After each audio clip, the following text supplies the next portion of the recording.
Centro de Innovación y Conocimiento. Índice catedrático.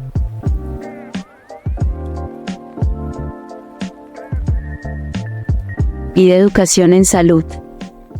Cordial saludo a todos. Desde el Centro de Innovación y Conocimiento Índice Catedrático y de Educación en Salud, nos alegra profundamente darle la bienvenida a este espacio de desarrollo profesional y personal. En IDE Educación en Salud, creemos en las personas y en su potencial. Por eso, trabajamos cada día para hacer el conocimiento accesible a todos, utilizando estrategias de enseñanzas innovadoras y flexibles que se ajuste a las necesidades de cada estudiante. En IDE, el conocimiento es libre como el viento y aprender es un derecho. Iniciamos la capacitación de hoy, con la participación de la docente. Yael Tatiana Mejía Rendón es una enfermera egresada de la Universidad del Magdalena, magíster en enfermería en cuidados paliativos en la Universidad del Bosque. Además, domina 3 idiomas extranjeros a nivel B1, inglés, francés y alemán, lo que le permite comunicarse de manera efectiva en contextos multiculturales. Yael ha contribuido al campo de la enfermería con publicaciones como Percepciones y prácticas sobre salud, enfermedad y muerte de una madre en Verachamí y Evaluación de la calidad de los servicios de cuidados paliativos domiciliarios. Su trayectoria académica y profesional incluye participaciones como ponente en diversos eventos nacionales e internacionales, destacándose en temas relacionados con la calidad de vida de pacientes en cuidados paliativos. En su carrera profesional, ha trabajado en instituciones de prestigio como la Unidad de Hemato-Oncológica y de Radioterapia del Caribe en Santa Marta y el Hospital Internacional de Colombia en Piedecuesta. Actualmente, se desempeña como enfermera coordinadora en la Unidad de Hemato-Oncología en Insuasti Oncología e Investigación, Policlínica Ecopetrol en Barrancabermeja, donde lidera el manejo integral de pacientes en esta especialidad. Los invitamos a vivir una experiencia única de aprendizaje. Por favor, mantengan los micrófonos apagados, para una mejor experiencia y sigamos las indicaciones de la docente para el desarrollo de las actividades. Pues buenas noches para todos, mi nombre es Yael Tatiana Mejía, yo soy enfermera egresada de la Universidad del Magdalena y soy magíster en enfermería en cuidados paliativos de la Universidad del Bosque. Les traje aquí un código QR que si pueden usar con su celular, pueden abrir para unas preguntas que quiero que de pronto miremos con respecto al tema. No es obligatorio, evidentemente, es solo como para que ustedes, si tienen conocimientos previos o si no, las respondan ahorita y si quieren las vuelvan a responder cuando terminemos esta presentación, como para ver qué tanto les quedó. Son 5 preguntitas de falso y verdadero. Entonces, les voy a copiar el link también en el Zoom. Y bueno, cuando quieran hacerla no hay problema. Entonces, el día de hoy vamos a hablar de manejo de dolor y uso de opioides y bueno, un poco de los cuidados paliativos como para entrar de lleno en el tema. Me dijeron que hay personal mixto, que hay médicos, que hay enfermeros, que hay auxiliares, que hay cuidadores y que hay pues personas que no tienen estudios en salud. Entonces, voy a tratar de usar un lenguaje un poco no técnico para que quede, digamos, claro para todos. Vamos dando inicio, son las 7:16 cuando arrancamos, entonces pues tenemos 2 horitas para trabajar. Entonces lo primero y con lo que me gustaría que todos se fueran para la casa. ¿Sí están viendo la presentación? Sí, señora, estamos mirándola. Entonces lo primero que quiero que se lleven para la casa, porque sé que es un tema que usualmente no se maneja mucho, es desmitificar el hecho de que los cuidados paliativos solo se dan al paciente con cáncer, que le maldecimos en enfermedad terminal, por el que ya no hay nada que hacer. Entonces los cuidados paliativos son una especialidad que, si bien no es reciente, apenas ahora está tomando su auge, pero los cuidados paliativos se le ofrecen a todos los pacientes que tengan una enfermedad, que usualmente suelen ser crónico-degenerativas, no susceptibles de curación, pero que pueden también ser susceptibles de curación y que se ofrecen desde el momento del diagnóstico hasta la etapa de fin de vida.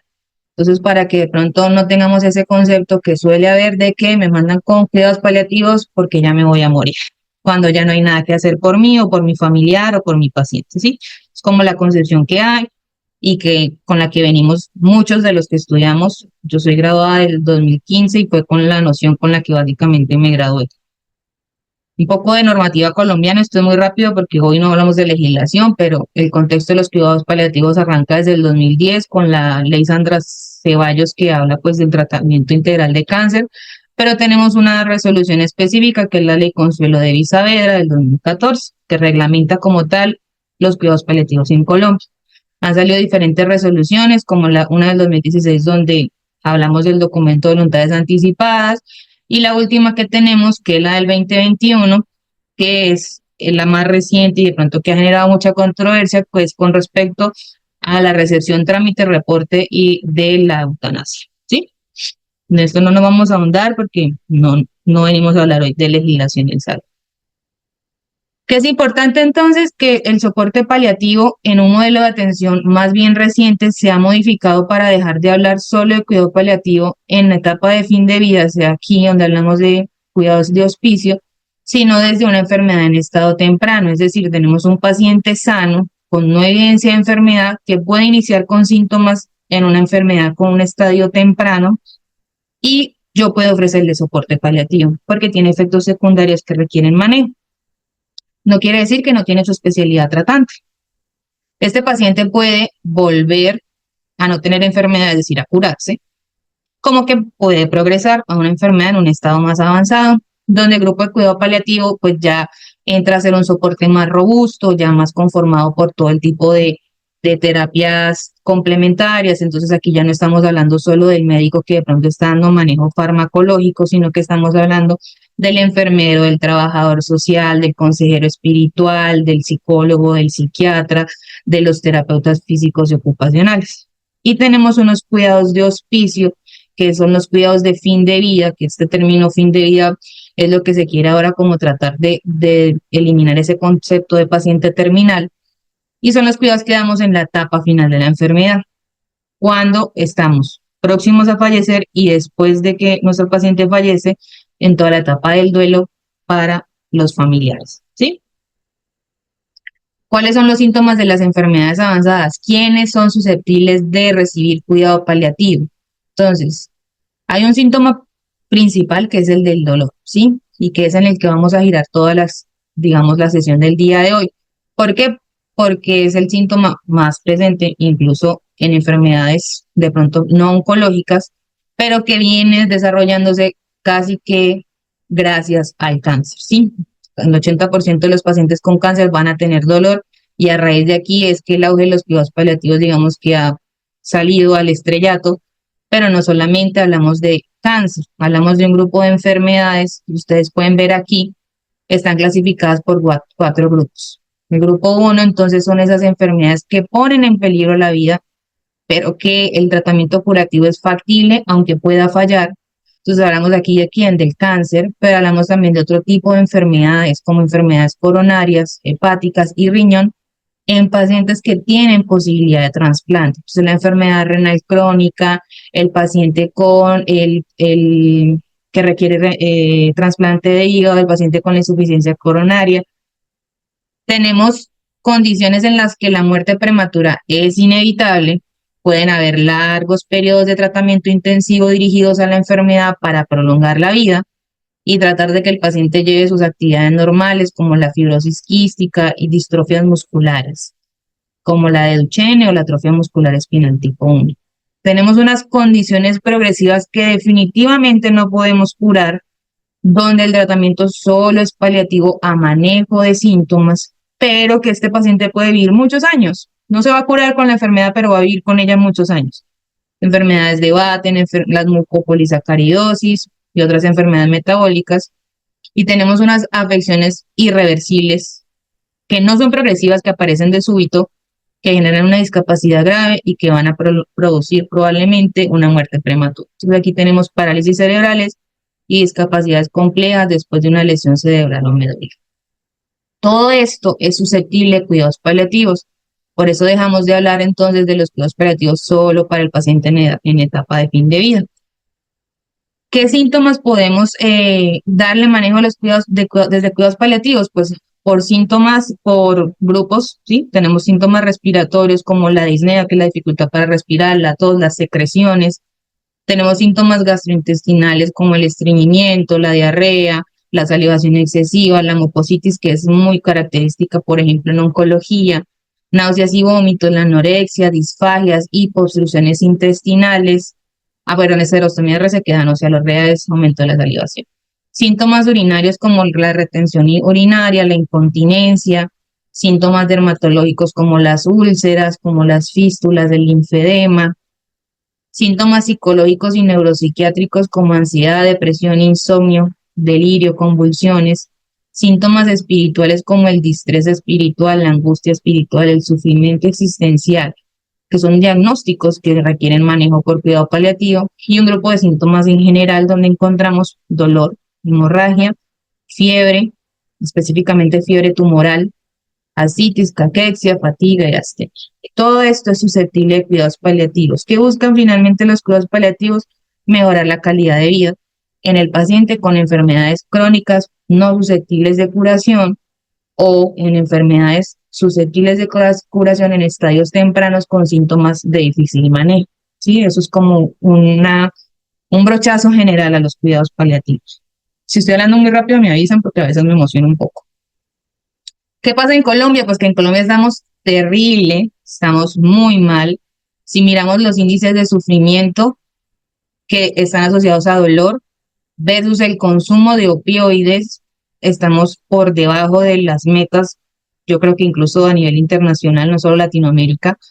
Pero si miramos, por ejemplo, no sé dónde sea la mayoría, miremos la capital, como para irnos. Bogotá, un índice de sufrimiento de 12.8, eso quiere decir que es una muy alta necesidad de cuidados paliativos. Y el consumo de opioides de 20 por cápita, ¿sí? Digamos que es de los más altos, porque es la capital. Pero si miramos lugares como por ejemplo Magdalena, un índice de sufrimiento de 2,087, pero un consumo de opioides de 0,03. ¿Qué sucede? Que esto está asociado a barreras en el acceso, está asociado a no presencia de servicios de cuidados paliativos en las localidades, en las regiones, y también pues a un contexto ya sociodemográfico de la persona que no puede acceder, pero también la persona que tiene el acceso, pero le da miedo consumir los opioides.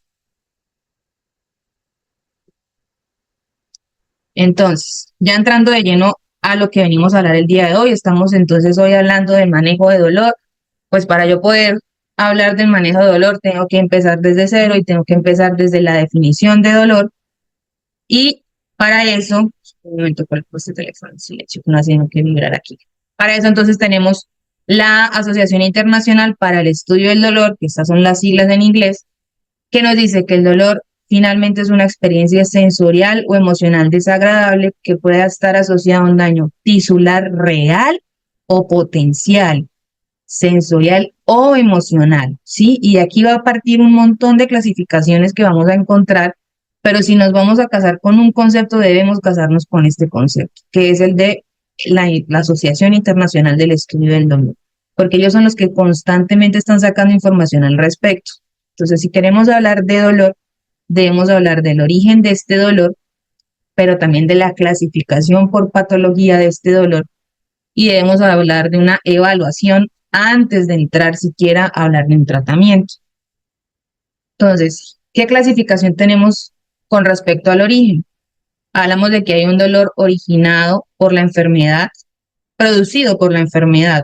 Es decir, porque la enfermedad está aumentando el catabolismo, porque la enfermedad disminuyó la masa muscular, porque la enfermedad hace que mi paciente esté en cama y no se pueda movilizar, ¿sí? Es un dolor producido por esa enfermedad.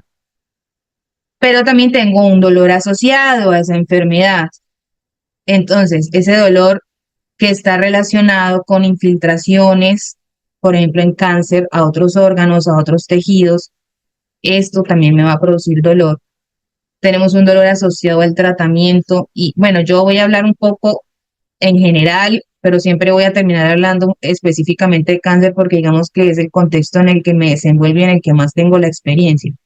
Un dolor asociado a tratamiento, entonces el paciente con cirugía tiene dolor. Esto es un tratamiento. Paciente con radioterapia, con manejo farmacológico puede tener dolor como efecto secundario, ¿sí? Y un dolor que está asociado a otras comorbilidades. Entonces yo tengo un paciente que el día de hoy me vio en una consulta externa o me lo encuentro en urgencias o me llamaron a decirme que venga a cuidar a un paciente en la casa y tiene dolor, pero este dolor tal vez no esté asociado por lo que yo lo estoy cuidando o atendiendo el día de hoy, que digamos puede ser un cáncer, sino que está asociado a que este paciente aparte de eso sufre de fibromialgias que pueden ser de nuevo diagnóstico, que puede ser una comorbilidad antigua con la que venga el paciente. Entonces, no está asociado a la enfermedad, digamos, de base, pero está asociado a una comorbilidad del usuario. Y luego vamos a hablar entonces de la clasificación por patogenia. Entonces, tenemos aquí 4 grupos grandes. El dolor neuropático. Entonces, ¿cuál es el dolor neuropático? Es ese dolor producido por un estímulo directo del sistema nervioso central o por una lesión en las vías nerviosas periféricas. Entonces, ese es el dolor en el que el paciente le dice a uno, tengo un dolor punzante, quemante, siento como un hormigueo, como si me pusieran 1000 agujas en la piel, siento que me toca y me duele exageradamente a lo que normalmente me dolía, ¿sí? Entonces, esos son el lenguaje que utiliza el paciente. Entonces, hablamos de un dolor que tiene disestesia, hiperestesia, hay una alodinia, hay una hiperalgesia, y eso es lo que el paciente me dice. Es que yo siento un hormigueo en las manos y no me deja ni siquiera abotonarme la camisa porque siento ese hormigueo impresionante. Eso es un dolor neuropático. ¿Qué enfermedades o qué tratamientos de enfermedades nos llevan a un dolor neuropático? El dolor posirradiación de cáncer, el dolor postquimioterapia, hay quimioterapias que tienen este efecto secundario casi que imprevenible. Tenemos compresiones medulares, tenemos plexopatías, por ejemplo la plexopatía braquial, tenemos el herpes zóster, produce dolor neuropático, radiculopatías, accidentes cerebrovasculares, la esclerosis múltiple produce dolor neuropático, ¿sí? Tenemos un dolor psicógeno, que entonces es un dolor que tiene un origen físico o fisiológico, que empeora por factores psicológicos, y entonces aquí el tratamiento no puede ser netamente medicamentos, tiene que ser terapia complementaria con psicología, acompañado de psiquiatría, probablemente medicado también por psiquiatría. Tenemos un dolor mixto, que es un dolor que puede mezclar cualquiera de las tres, valga la redundancia, y tenemos un dolor nociceptivo. ¿Cuál es el dolor nociceptivo? En donde están afectados los nociceptores, que son los receptores sensoriales de la sensación. Y entonces aquí vamos a tener otra vez 2 grandes grupos, el dolor somático y el dolor visceral. ¿Cuál es el dolor somático? Entonces, es este dolor que está asociado a una excitación anormal de los receptores somáticos, que son las estructuras somáticas usualmente superficiales o profundas. Estamos hablando aquí de músculo esqueleto, huesos y vasos. Ese dolor de estos órganos, ¿sí? de estos tejidos, de estos grupos, es un dolor que es localizado, se produce por un estímulo mecánico de movimiento, térmico, por presencia de gasto de energía, químico, y es un dolor usualmente de tipo punzante, es muy característico, y me duele en el órgano o en la parte del tejido que está afectada, ¿sí? Si me parto un hueso, me duele ese hueso, evidentemente, ¿sí? Este dolor usualmente responde muy bien a los AINES, a este tipo de analgesia. Siempre está asociado a una lesión tisular. Hay un daño del tejido, en este caso un hueso, por ejemplo, pues me va a dar un doloroso. Y tenemos el dolor visceral, que es el más difícil de diagnosticar y de tratar y de identificar. El dolor visceral está originado en los nociceptores, pero de las vísceras, por eso se llama dolor visceral.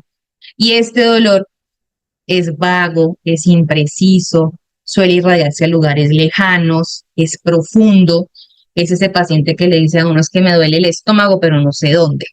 Pues claro, pues cuántos órganos hay ahí, cuál de todos será el que está produciendo dolor, ¿sí? Es ese dolor tipo cólico, por ejemplo. Es ese dolor de los pacientes que tienen cáncer en el páncreas o en el hígado. Es ese dolor que normalmente va a responder bien a los opioides, ¿sí? Y vamos a encontrar en internet infinidad de clasificaciones. O sea, yo organizando esta presentación de PowerPoint encontré un nuevo concepto de dolor que se los voy a presentar al final, que nunca había escuchado de él. y no hace tanto que me gradué de la maestría, pero no lo había conocido. Entonces tenemos el dolor según su curso. Entonces aquí en según su curso hay dos clasificaciones grandes. El dolor continuo. Ese paciente que le dice a uno, es que a mí todo el tiempo me duele. Mañana, tarde o noche, acostado, sentado, caminando, todo el tiempo mi dolor es un 4 de 10. Todo el tiempo. A veces es un 5 de 10, a veces es un 3 de 10, pero siempre está, no se quita. Ese es un dolor continuo o basal, un dolor de base. Y hay un dolor, según su curso, irruptivo. Entonces es un dolor que aparece de la nada, asociado a qué? A acciones voluntarias. Suele tener una duración de 15 a 30 minutos en su periodo de exacerbación. Y es un dolor que se desencadena por una actividad o sea, muy precisa. Entonces, el dolor irruptivo puede estar solo o puede estar acompañado de un dolor basal. Entonces el paciente le dice a uno, es que todo el tiempo tengo un dolor de 4, acostado, sentado, dormido, despierto, caminando, quieto, sí, todo el tiempo. Pero cuando yo me agacho, me da el dolor como en 8. Es una crisis de dolor como hasta 8. Eso es un dolor irruptivo, está asociado a un movimiento específico que él puede identificar cuando me agacho, cuando me siento, cuando me levanto, cuando me hundo aquí, cuando me toco allá. Eso es un dolor irruptivo. Y el paciente puede tener una base de dolor y estos picos de dolor irruptivo, pues que obviamente desconfiguran todo el manejo analgésico y que hay que, digamos, dentro de la pauta analgésica, dejar medidas de prevención, ¿sí? Como dosis de rescate, que lo vamos a hablar más adelante. Está el dolor según intensidad, entonces esta es un poco más ambigua, hablamos de un dolor leve, moderado o severo, pero no es tan precisa. Hay para eso escalas que, digamos, nos cuadran el dolor exactamente en un número para poderle dar un mejor manejo. Hay un dolor según su duración, entonces tenemos el paciente que tiene un dolor agudo que es menos de 3 meses con ese dolor y un dolor crónico que son más de 3 meses. Y el dolor crónico puede ser benigno, asociado a cualquier enfermedad que no sea oncológica, o maligno, asociado a una enfermedad oncológica. ¿Sí? Y hay unas clasificaciones ya un poco más ambiguas también, como por ejemplo el dolor a respuesta farmacológica. Entonces uno escucha, ese paciente es un buen respondedor al manejo. Quiere decir que es un paciente que con una dosis no tan alta de analgésico tiene un dolor controlado. ¿Sí? ¿Qué es lo importante aquí? Que el dolor es pues una experiencia sensorial y emocional subjetiva. Mi paciente me dice que le duele 8 de 10 y yo lo medí bien, lo clasifiqué bien, lo evalué bien. Y yo no puedo decirle a ese paciente, usted no le duele 8 de 10. Y yo no soy. Al que le duele sabe cuánto le duele. Sí, subjetivo. Afecta al paciente, afecta al cuidador del paciente, a la familia del paciente. Está modulado por las emociones, por experiencias previas de dolor, por comportamientos y fenómenos externos, es multidimensional, es decir, no es solamente un dolor por un problema fisiológico como las descripciones que ya les mostré, sino que viene con un conglomerado de factores externos que lo van a modular y que lo van a hacer tan personalizado que cada paciente se va a manejar de una manera distinta, ¿sí? Y obviamente pues hay múltiples barreras tanto del paciente como de su familia, su cuidador y su comunidad, que van a hacer que este dolor sea mejor tratado o peor tratado, ¿sí?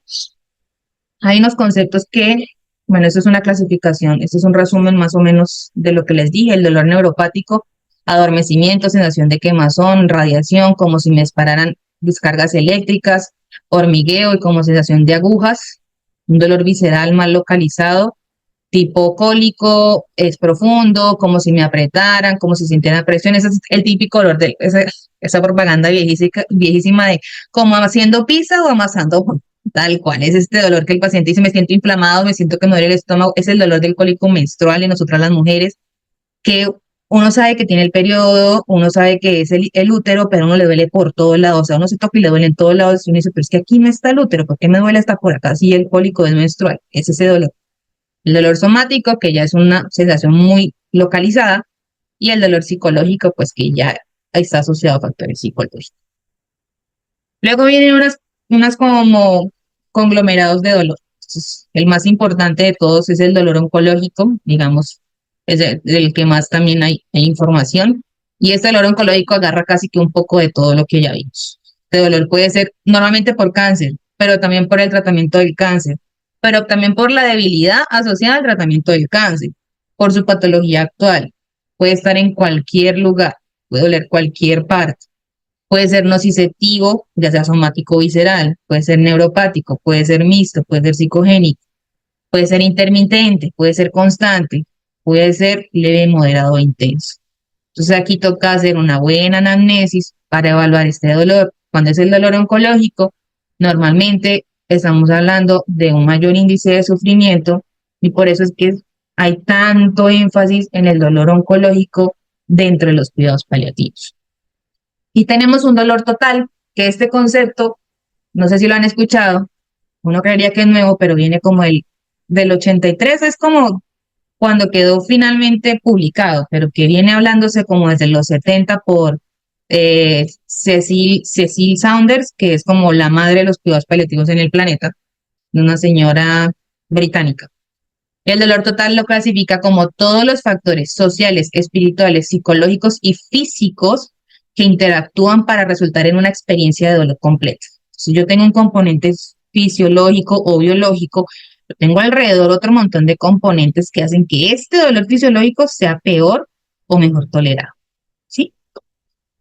¿Qué es característico aquí? Entonces, es el paciente que, por ejemplo, tiene desconfiguración de su cuerpo por cirugías, amputaciones, por ejemplo, en el paciente con úlceras por diabetes, o el paciente con mastectomía por cáncer de seno, o el paciente con cáncer de hueso que se tiene que amputar. Es un descontrol corporal, una falta de apetito por tratamiento, una debilidad. Hay unos cambios físicos, pero también hay unos cambios burocráticos. No me autorizaron el no PBS, no me dieron los viáticos para la cita, me perdí la cita, no me dieron la cita sino hasta dentro de 3 meses. La persona que me recepciona para la cita siempre me trata mal, no me contestan el teléfono, mis amigos ya no me visitan. Hay un fracaso terapéutico que hace que mi enfermedad progrese, que deriva en una sensación de cólera, de enojo, de angustia. Perdí mi posición social porque ya dejé de trabajar, porque ahora estoy enfermo, entonces ya tampoco tengo ingresos, entonces estoy impotente porque cómo voy a solventar la situación económica de mi familia y entonces tengo fatiga crónica y me siento aislado y me deprimo y siento culpa y siento temor a hospitalizarme porque siento que cada que me voy a hospitalizar me voy a morir y tengo incertidumbre porque el médico no sabe si me voy a curar o no y me siento desesperanzado porque siento que Dios me abandonó y tengo ansiedad. Y aparte de todo, tengo dolor. Esto es el dolor total. Y esto es lo que tal vez al personal de la salud se le hace tan complejo de abordar porque desde la academia vamos muy encaminados al manejo fisiológico de los síntomas. Hay dolor, doy medicamento, se debe quitar el dolor. Eso es como la manera en la que muchos fuimos educados. Pero no vemos de pronto que hay unos cambios alrededor que para el paciente son incluso peores que el dolor fisiológico y que hacen que el dolor fisiológico se convierta en una cosa inmanejable, pero para él no es tan importante que le duele, es todo lo demás que hace que ese dolor sea un sufrimiento completo. Entonces ya vimos el origen del dolor, la clasificación por patogenia y ahora cómo lo medimos. Esto, yo creo que aquí todos somos expertos en evaluar dolor, ¿sí? No sé cuántos médicos hay, o cuántos enfermeros hay, pero ¿qué es lo primero que uno hace cuando un paciente le dice que tiene dolor? Si quieren abrir el micrófono y responder los que quieran. ¿Qué es lo primero que yo hago cuando un paciente me dice que me duele? Pues preguntarle qué tanto le duele de una ¿Cierto? clasificación de Cierto, evidentemente, eso es lo primero que hay que hacer. ¿Qué tanto le duele? O sea, estamos hablando de que me duele, ¿qué tanto? Entonces, para evaluar el dolor hay unas escalas. Hablamos de unas escalas unidimensionales como la que acaba de decir la compañera que habló, miden solamente el síntoma, solo dolor. Y esas tenemos entonces. Nuestra escala de expresiones faciales muy usada en pediatría. Escala de grises de Louishet, no es, yo realmente nunca la he usado. Muy doloroso y sin dolor. Escala luminosa analógica también se usa mucho en pediatría. Y nuestra escala visual analógica, yo creo que todos la conocemos. ¿Cuánto le duele de 0 a 10? Dígame un número, ¿cierto? ¿Qué sucede? Que a veces nosotros sabemos usar la escala, pero no sabemos transmitir la información. Uy, no sé por qué se mueve tanto esto. La información para la escala. Entonces yo le digo al paciente, del 0 al 10, ¿cuánto le duele? 8. Y uno queda como, ¿será que sí le duele 8? ¿O será que no me entendió? No, señor. 0 siendo nada de dolor absoluto. Y siendo 10 el peor dolor que usted ha tenido en su vida, ¿cuánto le duele hoy? No hace un mes, no hace 2 semanas, no hace 15 días, no antes del medicamento, hoy, en estos momentos que yo le estoy preguntando. ¿Por qué? Porque puede que sí sea un 8 para él, pero porque él no entendió la escala. Y realmente no sea un 8, sino que sea un 4. Y resulta que yo dirijo todos mis esfuerzos farmacológicos a acabar con un dolor en 8, y el paciente en la primera dosis de morfina me hace efectos secundarios, y yo digo, bueno, entonces no era 8, de pronto era un dolor menos que le pude haber dado manejo, de pronto no con morfina, sino con tramal. Y es que el paciente no me entendió. Yo no me supe explicar también. No todos los pacientes que llegan a la consulta son pacientes que van a entender la pregunta. Tenemos pacientes de diferentes contextos sociodemográficos y incluso de edades, bueno, todo, grupos etarios, estratos sociales, urbanos, rurales y demás. Entonces hay maneras de uno poder explicar mejor esta escala al paciente. Hay una muy práctica, que es esta que yo traigo aquí, que es 0, no tengo dolor. Hay un dolor leve del 1 al 3, es decir, es un dolor persistente, pero no me interfiere con las actividades de la vida diaria.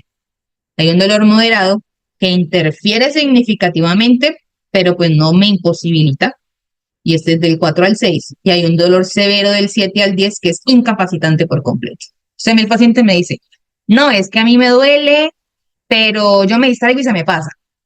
El dolor se nota y distrae, pero usted de todas formas se acostumbra y se adapta y puede seguir a pesar del dolor. O no, es que es un dolor que esto, o sea, me desconcentra. O sea, yo estoy con dolor en el trabajo y me desconcentro y no puedo seguir trabajando. Bueno, es un dolor moderadamente, y yo creo que es como un 4, un 5. Bueno, puede ser un dolor, no se puede ignorar, pero si se ignora es con esfuerzo, pero puede trabajar y hacer algunas actividades. No es un dolor que no me deja dormir, que no me permite descansar, que me duele constantemente, que me hace trasnochar. Es un dolor que me duele cuando me muevo, que, o sea, completamente está mi vida apoderada del dolor. Ya hablamos de un dolor severo, que puede ser un 7, un 8, la actividad física severamente limitada, hasta conversar requiere un gran esfuerzo, por ejemplo, ¿sí? O el dolor indecible, que entonces postrado en cama, posiblemente delirando, quejándose del dolor, ¿sí? Entonces es una escala un poco más desmenuzada, para que yo pueda explicarle a mi paciente y mi paciente pueda entenderme cuando yo le hago la pregunta. Y lo más importante es preguntar siempre cómo está el dolor hoy. ¿Cómo está hoy tu dolor respecto a ayer? Si lo vimos ayer. Respecto a hace un mes que te vi en consulta externa. Respecto a ayer que entregué turno en el domicilio. O respecto a anoche, porque yo hago turno de 12 horas cuidándote y estoy en el día, pero en la noche no. ¿Cómo está tu dolor hoy con respecto a anoche? Ah, no, mi dolor está así o está así. Y estas son escalas unidimensionales, y usualmente la que más utilizamos es la escala visual. Y hay otras escalas multidimensionales que miden no solo el dolor, sino otros síntomas, como la escala ESAS, que es característica, mide ansiedad, depresión, náuseas, bienestar emocional, bienestar global. Miden calidad de vida, miden estado funcional, capacidad para hacer sus actividades de forma independiente. Y aparte de eso, en cada una de ellas también se mide el dolor. Y esto nos da ya un manejo un poco más global y un manejo de intervenciones ya no solo médicas, farmacológicas o enfermería farmacológica, sino un manejo ya con otras especialidades, terapia física, ocupacional, psicología, ¿sí? Consejeros espirituales, por ejemplo, cuando hay distrés espiritual. Entonces, yo tengo un dolor que debo medir en intensidad con una escala, que puede ser cualquiera, que usualmente en la mayoría de las clínicas de la escala visual análoga, pero yo debo preguntarle a mi paciente en dónde está ese dolor, dónde se encuentra ubicado. y cómo le duele. ¿Cómo le duele? ¿Cómo es el dolor? Pero explíqueme. No, es un dolor que si yo me hago presión aquí, yo siento, mejor dicho, como que se me va a salir algo. Es un dolor que me quema en el brazo, que yo no puedo ni quieto, ni moviéndolo, ni nada, se me quita, ¿sí? ¿Qué síntomas hay asociados a este dolor? ¿Qué factores de alivio hay? Es que si yo me quedo quieto, me deja de doler. Si yo me pongo frío, me deja de doler. Si yo elevo el brazo, me deja de doler. Factores desencadenantes, que si yo camino, me duele, si yo me agacho, me duele, si respiro profundo, me duele, perdón. ¿Y qué efectos hay sobre la vida diaria? No, es que yo no puedo ni siquiera trabajar con este dolor que tengo. Yo tengo que trabajar, aparte de todo, soy el que lleva el sustento a la casa. Y esto va acompañado, evidentemente, de una exploración física, de una anamnesis por parte médica, de una toma de signos vitales para ver indicadores fisiológicos. Usualmente el dolor se ve acompañado de taquicardia, de hipertensión. Y unos estudios complementarios, porque si es un paciente que es la primera vez que yo veo en consulta sin ningún tipo de antecedente que pudiera estar manifestando este dolor, pues yo tengo que ver de dónde viene, ¿no? Entonces, pues es un dolor abdominal, y entonces ya el médico hará su anamnesis, hará su exploración física y mirará qué estudios complementarios le envía para descartar qué dolor es, si es una ecografía, si, bueno. Pero si es un dolor que ya viene de manejo antiguo, pues los estudios complementarios seguramente no los voy a hacer en cada consulta. En cada consulta no le voy a pedir una ecografía de abdomen para ver cómo va el dolor o las metástasis en el hígado. No. Estos estudios complementarios seguramente los voy a hacer en el momento del diagnóstico. ¿Qué pasa con los pacientes que están sedados, por ejemplo, en las UCI, que están anestesiados y que están lo que llamamos en estado, están en coma inducido? ¿Qué pasa con esos pacientes que no pueden hablar, que tienen deterioro neurológico? Pues hay diferentes escalas para evaluarlos, porque ellos finalmente no nos pueden dar una respuesta directa de la pregunta si tienen dolor, ¿sí? Entonces, pues ya para cada tipo de pacientes con estas patologías de deterioro neurológico o de pacientes que están con sedación, pseudoanalgesia, pues hay escalas que nos van a permitir esas evaluaciones. Y ahora entramos entonces al tratamiento. ¿Qué hora es? 20:51. Entonces, tenemos nuestra famosa escalera analgésica de la OMS. Esto viene desde el 86. En el 96 le hicieron como una segunda edición y no ha cambiado nada, absolutamente nada, porque esta cosa es casi que perfecta. Hay un primer escalón donde doy solamente AINES, hay un segundo escalón donde doy opioides débiles, hay un tercer escalón donde doy opioides potentes, hay un cuarto escalón donde hago terapias invasivas, hay unos coayudantes que puedo dar en cualquier escalón. Entonces, esta escalera, en este paso de cuarto de técnicas invasivas, entonces hay bloqueo nervioso, neurólisis con penalización, termocoagulación, radiofrecuencia, bueno, radioterapia.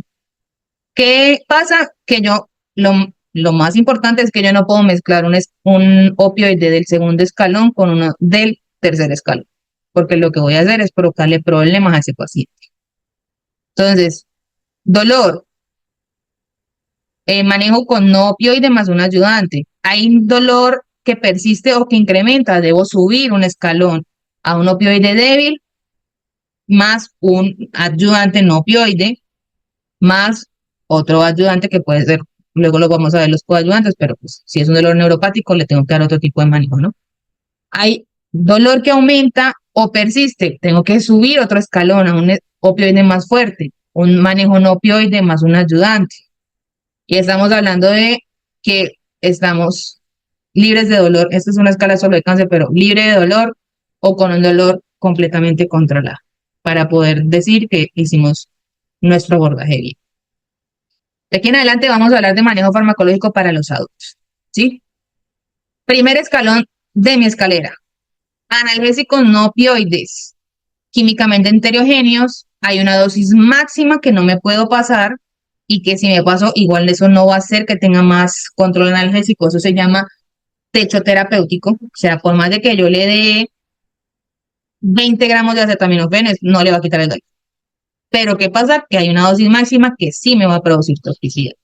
Entonces aquí, pues no hay evidencia que diga que hay un analgésico no opioide mejor que otro, más que todo con respecto a los AINES, los analgésicos no esteroideos.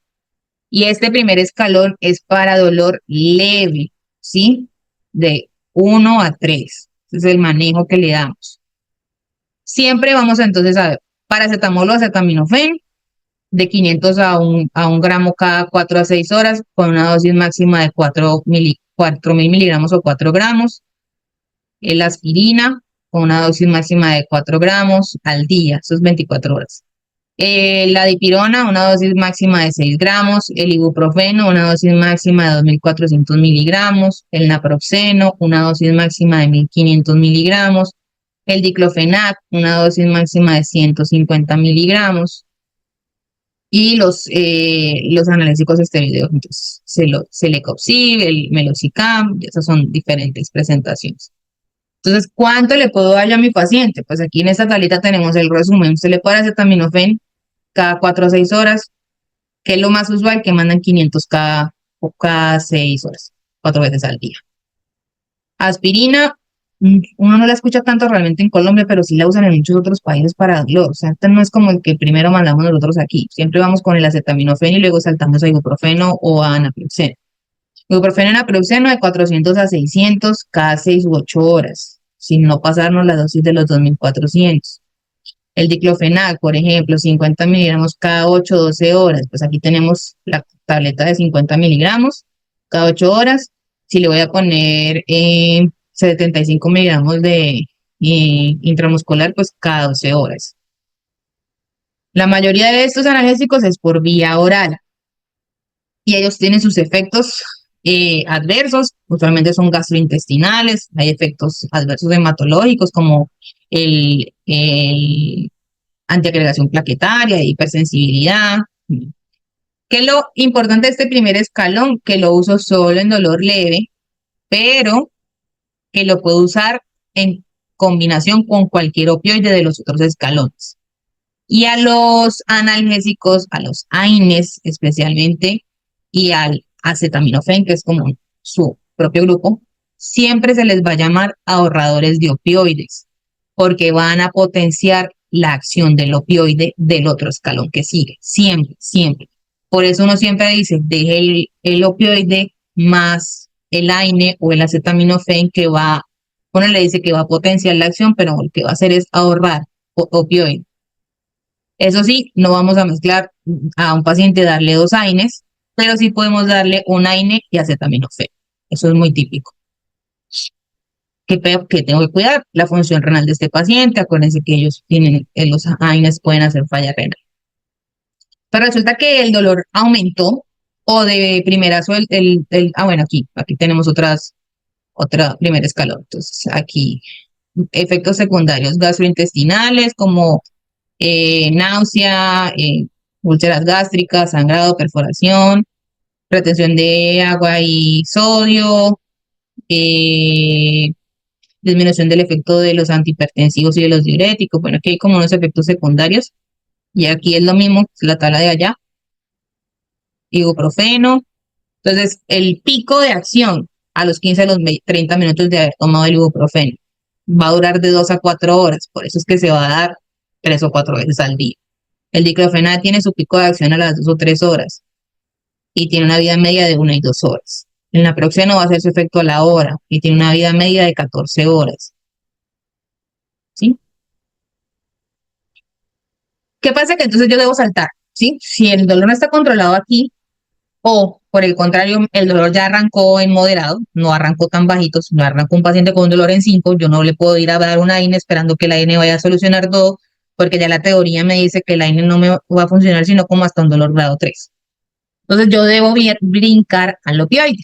Y aquí en el opioide entonces entra las percepciones de los trabajadores de la salud, las percepciones de la familia de ese paciente y las percepciones del paciente. Entonces, ¿qué es importante cuando hablamos de opioides?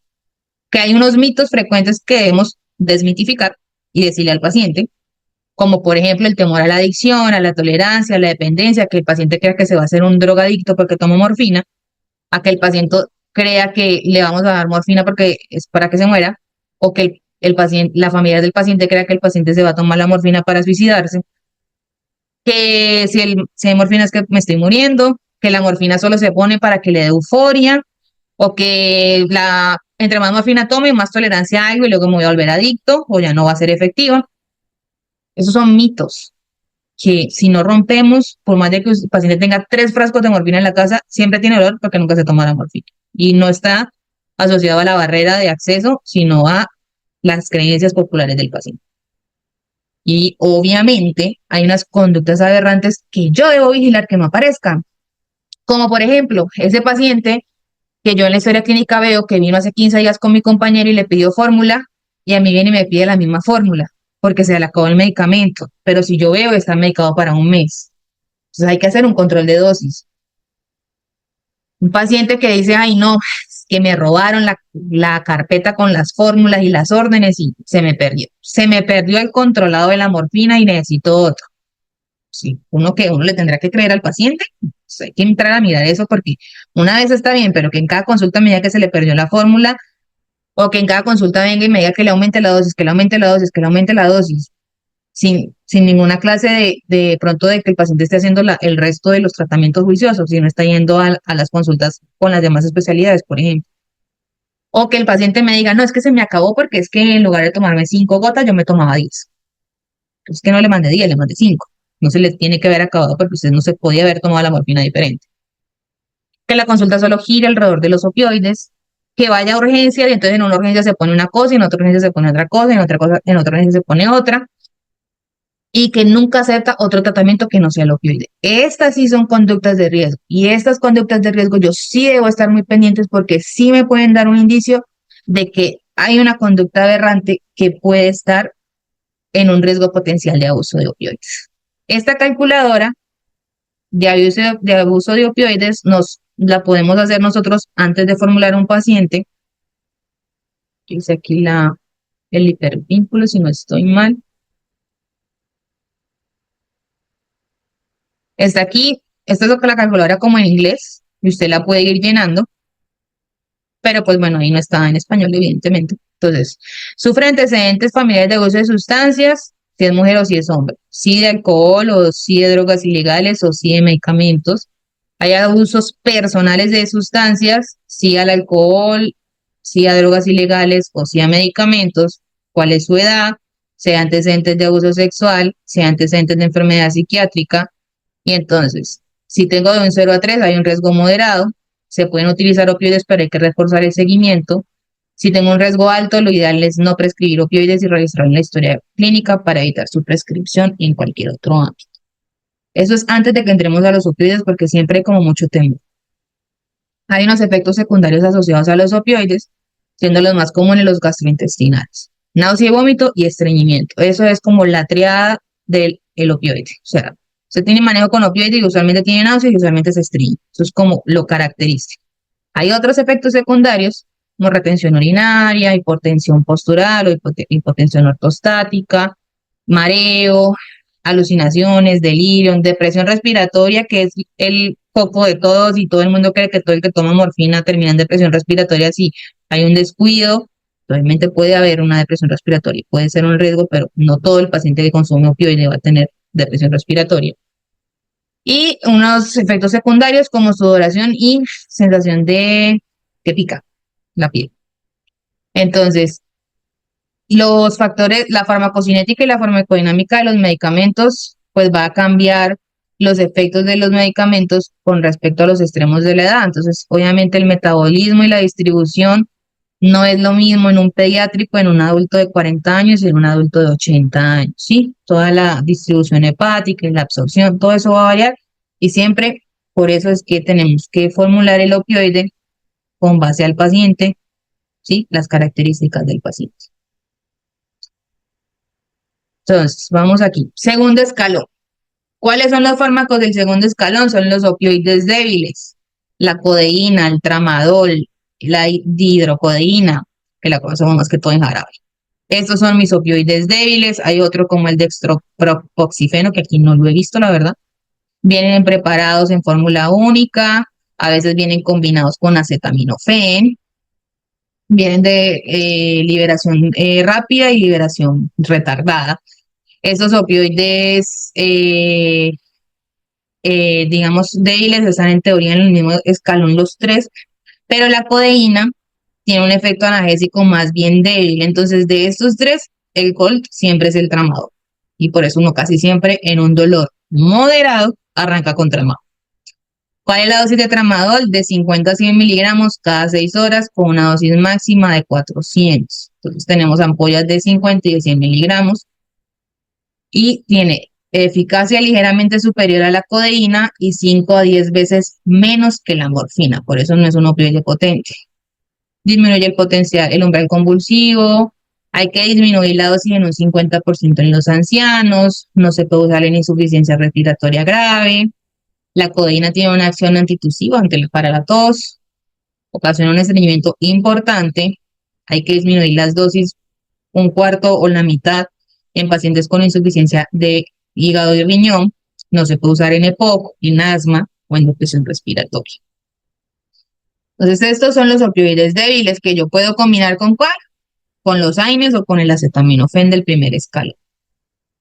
Y si el dolor persiste o por el contrario el dolor de inicio fue un dolor severo, moderado a severo, yo debo arrancar directamente en el tercer escalón.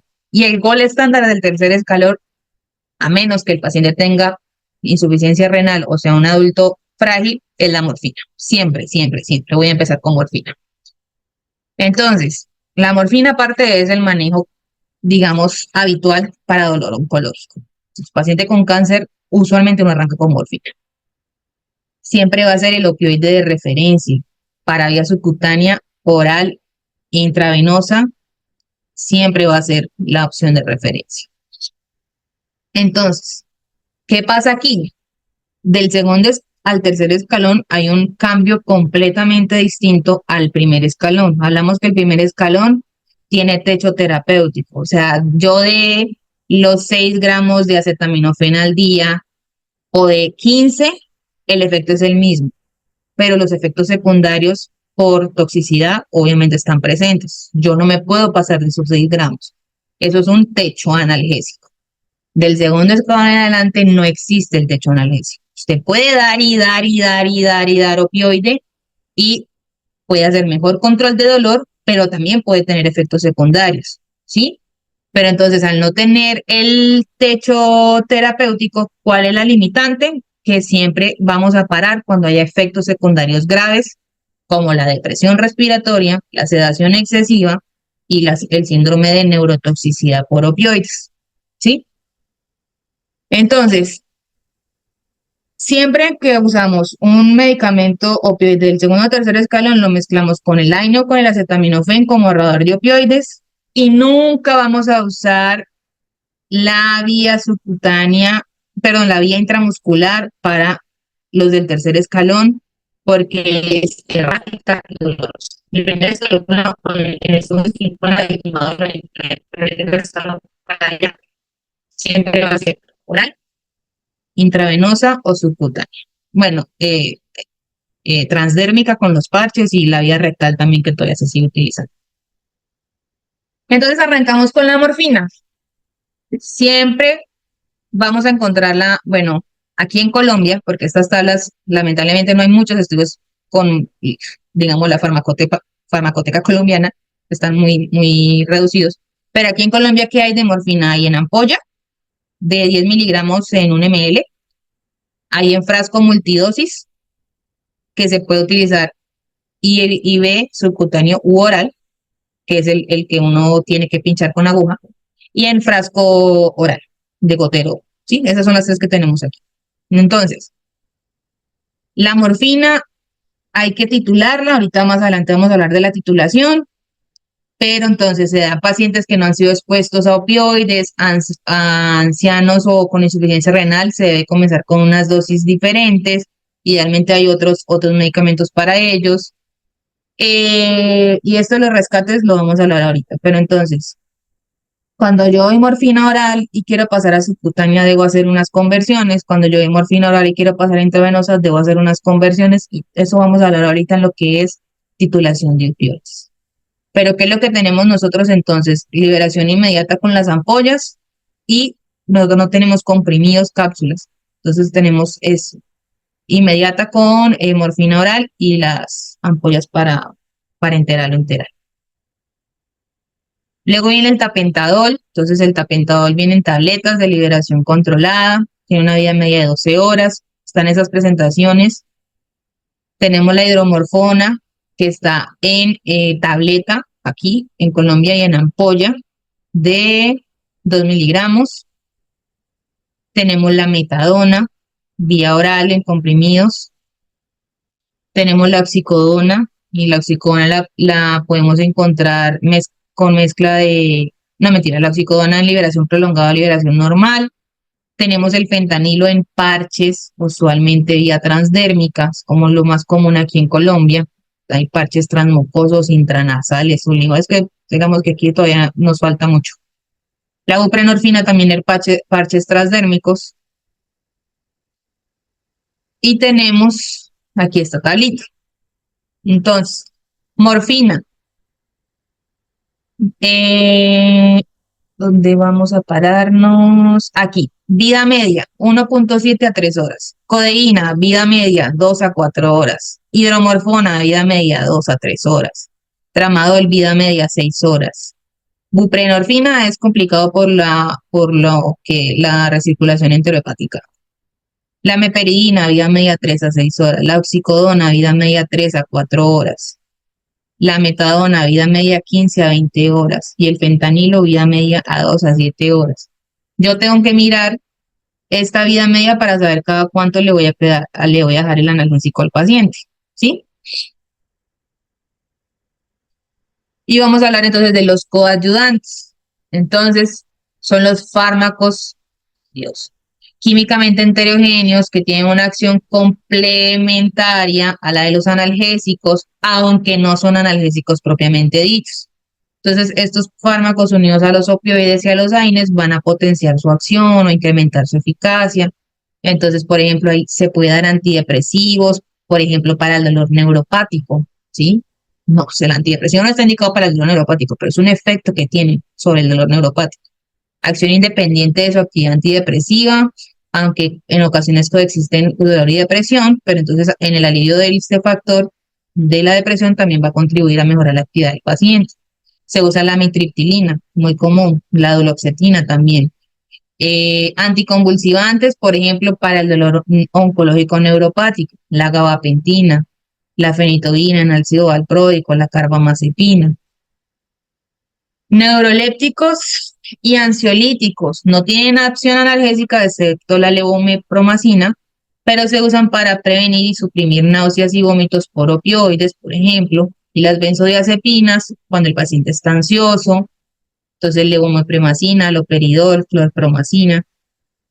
Y los corticoides, nuestro mejor amigo, la dexametasona, definitivamente. Efecto analgésico debido fundamentalmente a su acción antiinflamatoria. Aunque bueno, se discute mucho todavía si tienen propiedades netamente analgésicas. Entonces, muy usado en metástasis óseas, hipertensiones intracraneales, tumores en sistema nervioso, todo lo que sea tumores cerebrales. Y para el dolor neuropático, entonces ya aquí hay otro cuadro. La amitriptilina, la duloxetina, venlafaxina, gabapentina y pregabalina. Esto es como lo que más se utiliza en primera línea y se acompaña usualmente de tramadol. Entonces, ¿hasta aquí hay alguna pregunta de lo que hemos hablado? ¿Hay alguna duda? Antes de entrar a hablar de la titulación, de cómo elijo cuál. No, yo creo que todo claro, muy bien explicado el tema. Listo, entonces vamos a entrar ahorita a algo que es un poco más complicado, que es la equivalencia o equianalgesia ópticas. Para esto hay tantas tablas como hay investigaciones. O sea, la verdad, normalmente cada paliativista se casa con una tabla de equianalgesias. Yo les traje aquí varios modelos para que ustedes lo miren. Hay calculadoras ya electrónicas que la vamos a ver también. Pero entonces vamos a hablar de que siempre que necesitamos rotar a un paciente de un opioide a otro, vamos a tomar de referencia la morfina oral. Esta tabla, ¿qué me dice? Que 30 miligramos de morfina oral son 10 miligramos de morfina endovenosa. O sea que hay una disminución, obviamente. Yo no puedo dar la misma dosis oral a pasarla por la vena. Y esos mismos 30 miligramos de morfina oral son 15 miligramos de oxicodona. Y esos mismos 30 miligramos de morfina oral son 150 miligramos de tramadol. Y así, hacia abajo. 40 miligramos, 60 miligramos, 80 miligramos, 90 miligramos, 120 miligramos. ¿Sí? Esto me va a ayudar a convertir a mi paciente si, por ejemplo, lo quiero pasar de uno a otro. ¿Por qué? Porque el dolor está incontrolado o porque hay efectos secundarios y neurotoxicidad. ¿Sí? Es una equivalencia aproximada y se debe individualizar la dosis dependiendo cada paciente. Por eso les digo, si ustedes trabajan en un lugar con clínica de dolor, o en un servicio de urgencias o de hospitalización o una consulta externa, y hay un paliativista, usualmente ese paliativista está casado con una tabla de referencia. Esa es otra, por ejemplo. 10 miligramos de morfina son 100 miligramos de codeína o 1.5 miligramos de hidromorfona o 10 miligramos de oxicodona o 100 miligramos de tramadol endovenoso. 30 miligramos de morfina es igual a 200 miligramos de codeína o a 20 miligramos de oxicodona o a 120 miligramos de tramadol oral. Esta es otra tabla. ¿Qué hago yo entonces? Tengo mi paciente, hagamos nuestro caso clínico, tengo un paciente que me llega a urgencias, yo hago toda el médico general hace toda esa anamnesis, hace toda su valoración física, hace toda esa evaluación y determina que el paciente evidentemente está con un dolor 6 de 10 y hay que darle manejo analgésico, ¿sí? Un dolor 6 de 10, vamos a arrancar con un opioide de tercer escalón. Y como hablamos, la morfina siempre va a ser con lo que arranquemos. Entonces, ¿cómo lo vamos a titular? Este es un paciente que nunca antes ha recibido opioide, ningún tipo de opioide, bueno, sí, idealmente ningún tipo de opioide, ni siquiera tramadol. Voy a buscar la dosis mínima efectiva que me va a permitir ese control del dolor versus efectos secundarios. Obviamente, yo puedo titular a un paciente que nunca ha sido expuesto a opioides, pero si el paciente ya antes ha recibido tramadol, oxicodona, codeína, pues a mí ya esta titulación no me va a ser efectiva porque este paciente ya ha consumido previamente. Entonces, en este paciente antiguo, yo ya debo llegar a pautas por horario. Entonces, sí, el morfina, no sé, por ejemplo, 2 miligramos cada 6 horas o 2 miligramos cada 4 horas, depende de la intensidad del dolor. Pero mi paciente jamás y nunca ha consumido opioides, yo lo titulo. Sí o sí lo titulo. Y lo titulo con morfina. A menos que tenga insuficiencia renal crónica, o sea, un adulto mayor, que lo voy a titular con hidromorfona. Entonces, ¿qué hago? Para iniciar la titulación se recomienda siempre un medicamento de liberación inmediata, evidentemente morfina endovenosa. Entonces, yo calculo mi dosis inicial, 0.1 miligramos por kilogramo dosis. Máximo 10 miligramos en la primera dosis. Como ya él me guía, lamentablemente no es una genia matemática, tiene calculadora. 0.1 por 60 kilogramos de mi paciente son 6 miligramos de morfina. Esa sería la dosis inicial. Yo la puedo reducir un 50% en casos especiales, ¿sí? No hay hidromorfona y el adulto es mayor. Me toca empezar con morfina, pues la bajo a la mitad. Eso es lo que dice la regla de dosis por kilo. Pero 6 miligramos evidentemente es mucha morfina. Y más para dar por primera vez. Si a uno le causa, la verdad, a uno le causa como miedo, ¿cierto? Que el paciente de pronto vaya y le haga uno depresión respiratoria enseguida. Y vaya a ver que de pronto sea un buen respondedor, entonces más rápido. Hay unas pautas para iniciar con dosis seguras. 2 a 3 miligramos. Usted puede moverse en ese rango, sin problema. Entonces, ¿qué otra reducción debo hacer del 50%? Un paciente desnutrido, con hipotensión, con compromiso hepático, ¿sí? Pero entonces yo pongo mi primera dosis. Entonces el médico va y le dice a la jefe, ya el jefe, vaya, póngale 2 miligramos de morfina. Mal, porque el médico debe estar presente en la titulación. Y por eso es difícil titular en urgencias, porque ojalá fuera un médico para cada paciente, pero esa no es la realidad. Entonces, por eso es tan complicado titularlo y por eso es que usualmente dejan dosis por horario y ya. Si hay rescates chiquitos y no se quitó el dolor, pero no se ponen a titular a un paciente porque la regla general de la titulación es sin correr y supervisar. Pero el doctor dice, vamos a titular al paciente. Vamos a decir, estamos en el en observación y está el doctor ahí en la estación y estoy yo también ahí en la estación y mi paciente está ahí al frente de mi cubículo, yo voy y le pongo los 2 miligramos de morfina. Y espero. ¿Cuánto? 10 minutos. Si a los 10 minutos yo voy y le digo al paciente y el paciente me dice que el dolor sigue igual, yo doy otra dosis de otros 2 miligramos. ¿Sí? Y así hasta que haya un dolor menor en la escala de dolor de 4 de 10. Menor, idealmente. ¿Sí? Ojalá se desaparezca por completo, pero si no, al menos hasta que yo llegue a un 4, es decir, a un dolor que todavía esté medio en leve. ¿Qué hago adicionalmente, doctor? No se le olvide que hay que dejarle algo para las náuseas porque si no va a empezar a vomitar y entonces hace fuerza y más le duele. O, doctor, le va a dejar analgésico adicional, le va a dejar acetaminofén, solo le voy a poner la morfina, ¿sí? Ya el médico pauta el resto de medicamentos. Y finalmente, cuando mi paciente ya no tiene dolor, yo sumo todas esas dosis que le di de morfina. Ah, bueno, di 2 miligramos de morfina y le di 3 veces, o sea, cada 10 minutos, en media hora, le di 3 dosis. Entonces, eso fueron 6 miligramos de morfina. Eso es una dosis chiquita, la verdad. Esa dosis total que yo tengo, en teoría, la voy a dividir en administración cada 4 o 6 horas para poder hacer un manejo analgésico completo en 24 horas. 6 miligramos cada 6 horas es que es casi que 1 miligramo ¿por qué? 1 miligramo por dosis. Eso realmente, eso nunca pasa. O sea, siempre las dosis de titulación terminan siendo 15, 20 miligramos de morfina que uno divide en 6 horas o en 4 horas.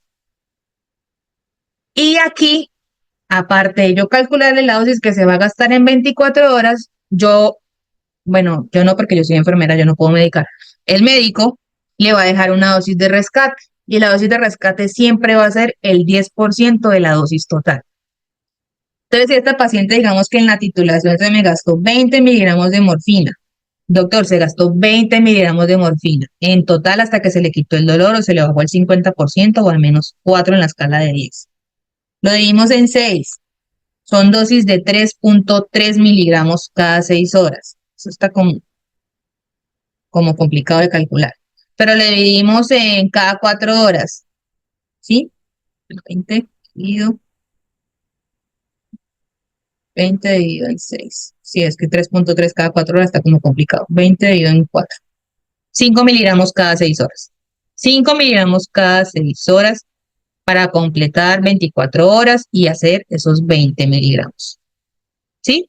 Y esa dosis del 10% va a ser el 10% de esos 20 miligramos, es decir, 2 miligramos de morfina de rescate. ¿Para cuándo? Para Pepito Pérez tenía morfina cada 6 horas, a las 10, a las 16, a las 22 y a las 4 de la mañana.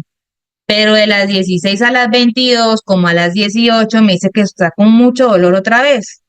Yo no le voy a ir a poner 5 miligramos otra vez. Esa es su dosis por horario. Yo le voy a ir a poner un rescate de 2 miligramos. ¿Sí? Esa es la titulación. Hay que dejarle manejo para estreñimiento. Usualmente los dejan con bisacodilo 5 miligramos cada día. Sí o sí se va a estreñir. O sea, son casi que incontrolable. Pero si hay más de 4 rescates de esta dosis al día, yo debo avisarle al médico en la ronda, ¿sí? En la visita. Doctor, es que usted le dejó cada 6 horas 20 miligramos, pero yo le puse como 5 rescates. Entonces el doctor tendrá que volver a sumar esa dosis completa y volver a hacer este cálculo. Entonces 4 rescates fueron fueron 15 de morfina, más los 20 que traía por área son 35, entonces ahora voy a dividir 35 entre cada 6 horas. Y vuelvo y cuadro la dosis. Y esto es muy fácil hacerlo en el paciente hospitalizado, así camellos con el paciente ambulatorio que lo mandan uno con morfina oral, eso es digamos un poco más difícil de manejar. ¿Cuál es la dosis para titular con hidromorfona? De 0.3 a 0.5 miligramos, lo mismo, cada 10 a 15 minutos hasta que el dolor baje al 50% o a un 4 de 10 y lo mismo se deja dosis de rescate. ¿Cómo hago para, por ejemplo, la morfina oral de liberación inmediata para titular?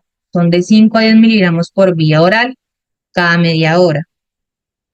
Usualmente en los pacientes cuando vienen con crisis irruptivas de dolor, uno los titula con morfina endovenosa y les deja el plan ambulatorio de morfina oral para la casa ya con la equianalgesia hecha. ¿Qué pasa? Que la titulación no es exitosa. Pues en un mundo ideal titularía un médico entrenado en clínica de dolor en cuidados paliativos, en un mundo ideal. Pues, está la realidad y en la realidad es que en la noche hay un médico para todo el hospital y ese pobre médico general probablemente no sabe mucho de cuidado paliativo, él lo titulará intentando manejar el dolor, pero si él a la entrega de turno o al paso de la ronda tiene un paciente que no tiene un dolor controlado, pues ese doctor obviamente va a pedir su valoración por clínica de dolor, sería lo ideal. Y pues van a revisar obviamente que se estén dando los coadyuvantes que a veces ayudan. A veces el paciente, pero es que morfina y para qué me voy a tomar el acetaminofén. Y no, y eso es lo que más le toca a uno como llegar a pelear con el paciente. Si usted no se toma el acetaminofén, la morfina no hace el mismo efecto, por más de que sea morfina. Entonces tiene que tomar el acetaminofén. Si el paciente no está titulado y llega con dolor de 4 a 6, usted puede arrancar en dosis bases de estos 3 medicamentos. Tramadol 25 a 50 cada 6 u 8 horas, si pesa más de 40 kilos y es menos de 65 de edad. Morfina 3 cada 4 a 6 horas e hidromorfona 0,5 cada 4 a 6 horas. Esa es una dosis ya estándar. Por ejemplo, para este médico general que está en urgencias y en el quinto y en prequirúrgicas a las 8 de la noche, le hizo paro en un piso el uno, el otro se le complicó en el otro servicio, porque esa es la realidad de nuestro país. ¿En qué momento va a estar cada 10 minutos preguntándole a la jefa si se le quitó el dolor? Imposible. Él puede dejar de una vez pautado. Vamos a dejarle 50 tramadol cada 6 horas. Y vamos mirando si se le quita o no el dolor para hacerle reajustes. O vamos a dejarle de una vez morfina, porque el dolor no es un 6, sino un 7, cada 3 miligramos cada 6 horas. Y vamos reevaluando. ¿Sí? Esa es la titulación. La rotación de opioides es cuando yo debo cambiar entonces un opioide, usualmente por neurotoxicidad. Usualmente por neurotoxicidad asociada. Y siempre que yo rote un opioide hay una regla general, y es que si roté el opioide por neurotoxicidad, yo debo bajar la dosis un 25% mínimo. Yo roto el opioide porque hay otros efectos secundarios, pero no neurotoxicidad, yo puedo revisar si bajo o no esa dosis. Si estoy rotando por una toxicidad intolerable, obviamente la disminuyo el 25%. Entonces, evalúo a mi paciente, le informo que le vamos a cambiar el medicamento, hago un cálculo de dosis del opioide que estaba recibiendo inicialmente y selecciono uno nuevo. Calculo esa nueva dosis, ajusto según el motivo, dejo una dosis de rescate y hago un monitoreo y ya roté a mi paciente. Esos son como los principios generales. ¿Qué hora es? 8:27, Dios mío. Entonces, la rotación de opioides está indicada en un mal control, a pesar de una titulación, en una tolerancia a hiperalgesia o en una toxicidad. Y estas son las mismas tablas que les vengo mostrando, las equianalgesias. ¿A cuánto corresponde? Siempre partiendo de la morfina. Y hay una regla general. Si yo quiero pasar a endovenoso a subcutáneo, eso está mal, divido por 2. Si yo quiero pasar de endovenoso a oral, multiplico por 3 la dosis. Si yo quiero pasar de subcutáneo a oral, divido por 1, multiplico por 1.5, sí. De subcutáneo a endovenoso, divido por 2. Entonces, estas reglitas las vamos a ver ahorita. Y bueno, un punto aparte que la naloxona para la depresión respiratoria, especialmente por opioides. Estas son las dosis, usualmente inyecciones IV de 0.1 a 0.2 miligramos de naloxona. Cuando el paciente de pronto nos equivocamos en la dosis, puede pasar. Pero entonces vamos a ver la rotación con este caso clínico. María es una paciente de 70 años con un diagnóstico de un CA de cuerpo de cola del páncreas, que tiene relación con la vena esplénica, la arteria hepática, tiene necrosis en la glándula suprarrenal izquierda, es un estadio 3, es diagnosticado en febrero del 2022. Al 8 de septiembre se le hicieron quimioterapias y actualmente está en progresión, con ascitis, dolor oncológico refractario a manejo convencional. Dolor oncológico refractario a manejo convencional. No hay neurotoxicidad. Emesis náuseas y vómito a repetición y estreñimiento. Sufre de osteoporosis, de dislipidemia, de gastritis, rinitis, trastorno de la refracción y es alérgica al ibuprofeno. Entonces aquí ya se me complica el caso, ¿cierto? ¿Qué es lo primero que hago? Voy y veo que está recibiendo. Ya deciré, así María recibe 8 gotas de morfina oral cada 4 horas, acetaminofén 500 oral cada 6 horas y metoclopramida 10 oral cada 6 horas. Y aparte tiene para el estreñimiento bisacodilo 5 cada 12 horas. Todo oral. Por dolor mal controlado y porque aparte está vomitando, la queremos pasar a unos parches de buprenorfina, ¿cierto? Que sería una buena opción. ¿Por qué? Porque náuseas y dolor es un ciclo vicioso. Me tomo el medicamento para el dolor, lo vomito, me tomo para la pastilla para las náuseas, la vomito y damos vuelta ahí sin hacer ninguna clase de control. Entonces, ¿qué hago yo primero? Calculo la dosis que recibe María de morfina en 24 horas. María recibe 8 gotas cada 4. ¿Cuál es la regla de la morfina oral de la presentación que tenemos en Colombia? Que 1 mililitro de morfina oral son 30 miligramos de morfina y que 1 mililitro de morfina oral son 24 gotas. Esto es brutal. O sea, esto lo tengo que saber o tengo que tener el frasco a la mano para poderlo buscar.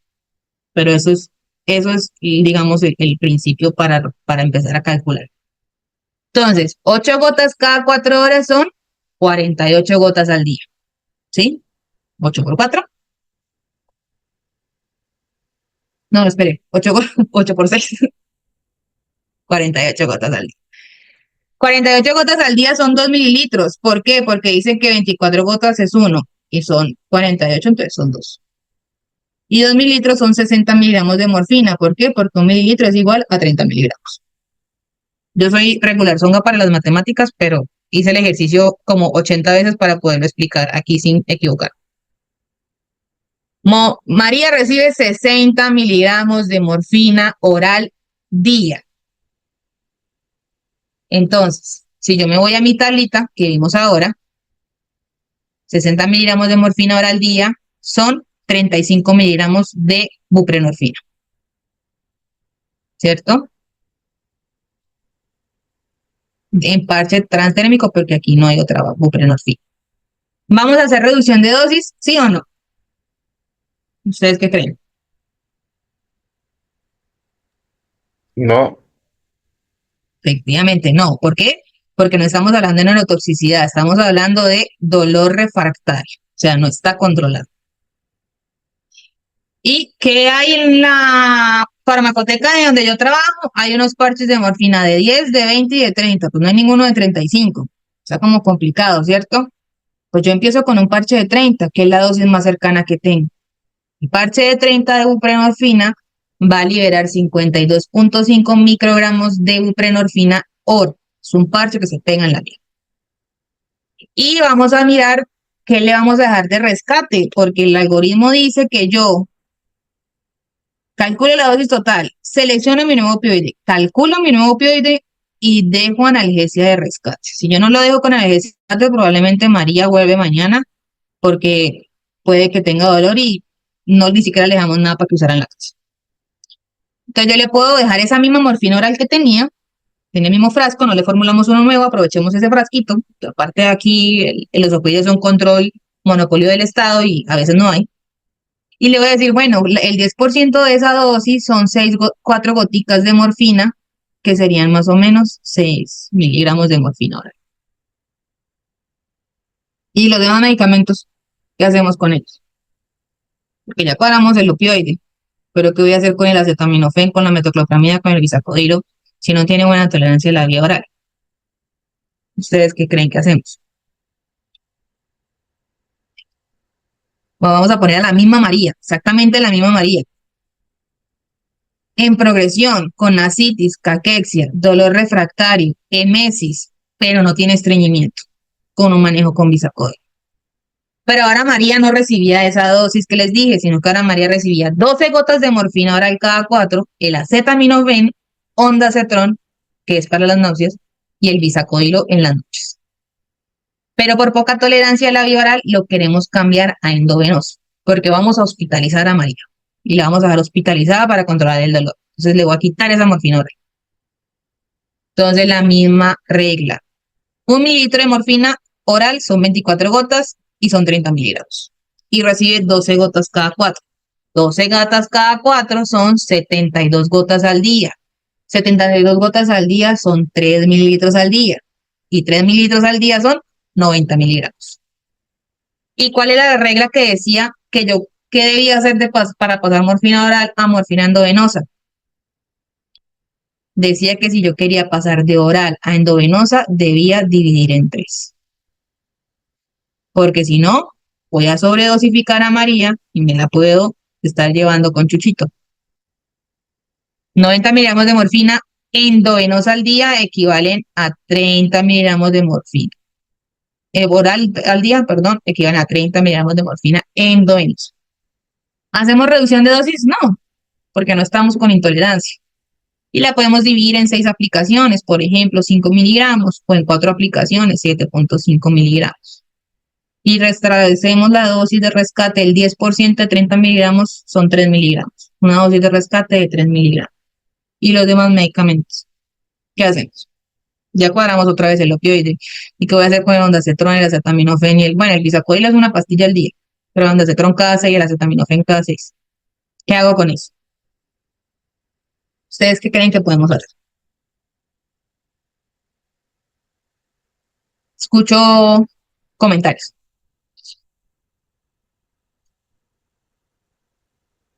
Lo que se les ocurra. Aquí no les voy a decir, "Ay, no, eso está mal, imposible, ¿cómo me va a decir eso?" Se los quitamos. Si no se los puede tomar, si lo vomitan, se los quitamos. Se los ponemos endovenosos. ¿Cierto? Pues si voy a hospitalizar y tengo eso endovenoso, pues ¿para qué la voy a torturar dándole pastillas? Se los doy endovenoso. Esa es la lógica. Si yo la voy a hospitalizar para darle morfina endovenosa porque no está bien controlada, aprovecho y le doy el ondansetron endovenoso y la paso a paracetamol endovenoso. Y solo se toma una pepita de bisacodyl en las noches y seguramente le va mejor, ¿cierto? De pronto María responde bien a la pitaya y no al bisacodyl y con la pitaya hace deposición todos los días porque no se estreña tanto. Cada paciente es un mundo diferente, ¿sí? Pero resulta que a María no la quieren hospitalizar los familiares. Los familiares quieren que se quede en la casa. Y entonces, pero no se toma los medicamentos porque los vomita. ¿Yo qué hago con María entonces en la casa? Con dolor, vomitando lo de la náusea, vomitando la del dolor. Estreñida no, porque tenemos que estar bien controlada con el bisacodyl. Y María no se quiere hospitalizar, pero María quiere estar en su casa, pero María tiene dolor. Y empieza el médico ahí a, bueno, 800 posibilidades. ¿Yo qué hago con María? ¿Sí? Entonces, aunque este no es el tema de hoy, se los traigo porque hay una manera muy práctica de moverlos. Antes de eso, María me dice, yo no puedo dormir porque pienso cuándo va a ser el día en que yo me muera. María me dice, mi hija está cansada, yo siento que soy un estorbo, yo siento que por mi culpa mi hija debo de trabajar para cuidarme, es que yo me tomo el medicamento para las náuseas y las gotas para el dolor y a los 5 minutos los vomito, entonces yo ¿para qué me tomo eso? Es que ¿qué va a pasar cuando yo me muera si todos viven de mi pensión? Es que Dios me abandonó, es que Dios me está castigando, es que yo, ¿sabe qué? Yo quiero como la eutanasia. ¿Sabe qué? Yo quería conocer el mar antes de morirme y ahora ya no conocí el mar. Y todo esto, vamos al mismo punto que les hablé al inicio del dolor total. Yo debo escuchar a María y yo debo mirar qué necesito ofrecerle a María, porque a María esto no se lo va a quitar la morfina, indiscutiblemente no se lo va a quitar la morfina. Y a María hay que darle apoyo de trabajo social y a María hay que ver que si requiere cuidado en la casa, y hay que mirar si la hija de María no está cansada y está con el síndrome de Burnout y está quemada y toca buscarle un auxiliar que vaya y le ayude a cuidar a la mamá de día para que al menos ella, o de noche para que al menos ella duerma. Y hay que mirar yo qué hago dándole 20 frascos de morfina si no se puede tomar la berraca morfina. Y son problemas que A veces uno no les presta atención porque uno está enfocado en María tiene dolor 7 días, María tiene dolor 7 días, hay que darle morfina, hay que darle... Y la verdad es que todo el esfuerzo está dedicado al síntoma fisiológico y todo esto que ahonda el problema, yo lo he tirado, ¿sí? Entonces, María se quiere quedar en la casa, yo no tengo cómo canalizarla, la EPS no le autorizan a canalizada y líquidos y medicamentos y ampollas y ampollas no, bueno, y jeringas y equipo macrogoteo y bomba de infusión y etcétera, etcétera, etcétera. Pero, ¿qué pasa entonces con María? Pues yo tengo la vía subcutánea y uno la vía subcutánea la aprendió en el pregrado, heparina, enoxaparina y uno que otro medicamento subcutáneo, Lanrotide, Oxrotide, es como lo más, la prueba de la penicilina aquí transdérmica. ¿Y qué hace uno con la vía subcutánea? Heparina e insulina para todos, ¿cierto? Para eso sirve. Pues no, resulta que la vía subcutánea se ha convertido en la alternativa de los medicamentos en cuidados paliativos en el paciente con intolerancia a la vía oral, porque se ha demostrado que tiene la misma eficacia que la vía endovenosa, mejora la calidad de vida, evita que usted tenga al paciente hospitalizado, puede enseñarle al familiar, al cuidador y al mismo paciente a administrarse su tratamiento. No tiene que tener una bomba de infusión, no tiene que tener un equipo. Si usted solo está colocando medicamentos, usted solamente necesita un acceso subcutáneo. ¿Y cuál es el acceso subcutáneo? Parece una locura, yo lo sé, porque yo cuando lo aprendí también dije, pero ¿cómo vamos a hacer eso? Es poner una bránula en el gordito, en el tejido de la piel subcutánea, dejarla cubierta con un apósito transparente, dejarle un conector libre de aguja, efectivamente, no un tapón heparinizado que toque pinchar con aguja, sino un conector libre de aguja de rosca, ¿sí? Haciendo mi pellizco en el gordito subcutáneo, teniendo en cuenta que no vaya a coger músculo. Cojo mi pliegue, hago mi pliegue e inserto la bránula, el angiocat, no sé cómo le digan ustedes, el catéter periférico, lo inserto en ángulo de 45 hasta el fondo, completo, sin miedo absoluto. Si estoy en tejido subcutáneo, estoy en tejido subcutáneo.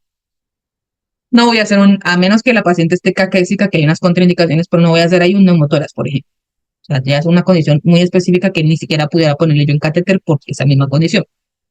¿Hasta dónde? Hasta que avance por completo la bránula. Completica, completica. Completica, completica. Saco el bisel, hago prueba de que no haya quedado en una vena, que no haya quedado tocando un vaso por ahí. Conecto mi conector, pongo mi apósito y listo. Se acabó el acceso. Ahí quedó. ¿Dónde no los puedo poner? En cirugías, en incisiones quirúrgicas, en cicatrices, en donde ya pliegue cutáneo, pues obviamente no lo voy a colocar acá, por ejemplo, en el pliegue del hombro, ni si tiene panículo adiposo sobre panículo adiposo, pues no la voy a ir a meter allá en ese pliegue entre el uno y el otro, no la voy a poner súper cerca al ombligo, sino siempre al menos unos 2 o 3 centímetros lejanos, no la voy a poner en la región de la axila o de la mama, tan abajo, en lugares donde haya recibido radio, en la piel lesionada, en piel con edema, en un abdomen con ascitis, en donde haya metástasis cutáneas o infiltraciones cutáneas de cáncer. No lo voy a poner aquí sobre el húmero, aquí sobre el propio huesito. No la voy a poner por allá en la pantorrilla. No la voy a poner cerca de una cirugía de mastectomía cuando quitaron el seno por cáncer. No la voy a poner cerca a la colostomía, por ejemplo. En casos de incontinencia urinaria, por ejemplo, no la voy a poner en la pierna, en el muslo en la pierna, porque pues está el pañal y eso se me va a estar mojando a cada rato, ¿sí? Pero ¿yo qué debo hacer?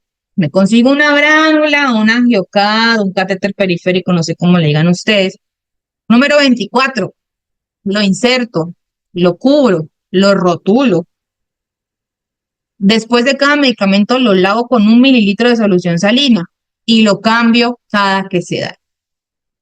Catéteres subcutáneos con vidas medias de 35 días en el ámbito hospitalario y ambulatorio, en el domicilio.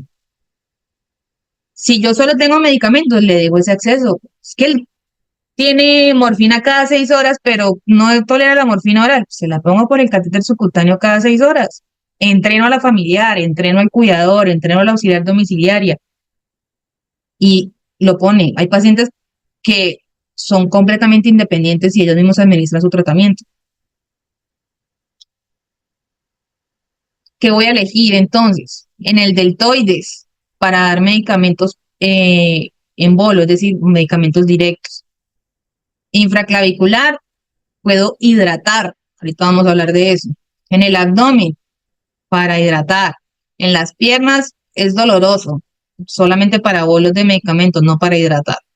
Y aquí en la parte de interescapular, para mucho líquido de hidratación y un paciente agitado que no pueda mandarse la mano tan fácil a descanalizarse. Y aparte de dar medicamentos, yo también puedo hidratar a ese paciente por ahí. Es una cosa que la gente dice, pero ¿cómo? Sí, usted puede poner hasta 1500 mililitros de líquido en una bolsa de tejido subcutáneo. Obviamente la hidratación no va a prolongar la vida de ese paciente y obviamente la administración de esos líquidos va indicada por unos casos específicos. Por ejemplo, en el paciente que vomita mucho hay que reponerle líquido. Se le puede dar bolitos de destroza en solución salina, le puede dar bolitos de lactato o bolitos de solución salina solo. ¿Qué utilizo? Solución salina, destroza el 5, solución en destroza. Siempre se tolera mejor en la noche. Si yo quiero ponerle 1500, le pongo un acceso para esos 1500. Si yo quiero ponerle 3000, le pongo 2 accesos, 1500 por cada uno. Si yo quiero ponerle 1500 y medicamentos, un acceso para los 1500 y un acceso para los medicamentos. Y se le explica al paciente que a veces al inicio eso arde y puede producir prurito o picazón, pero que eso es normal. Entonces yo puedo poner medicamentos por bolos, por horario, puedo poner hidratación y puedo poner ya estos más en paciente con sedación, por ejemplo, sedación paliativa. Lo puedo poner con mezclas de fármacos variados.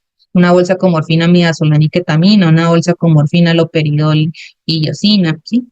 Entonces ya es más indicado por cuidado paliativo netamente. ¿Qué puedo poner yo por la vía subcutánea? Entonces, iosina, fentanilo, hidromorfona, ketorolaco, morfina, tramadol, meperidina, atropina, metoclopramida, dexametasona, metilprednisolona, amicacina, cefepime, ceftriaxona, gentamicina, antibióticos también puedo poner por ahí, clorpromazina, clonazepam, haloperidol, diazepam, midazolam.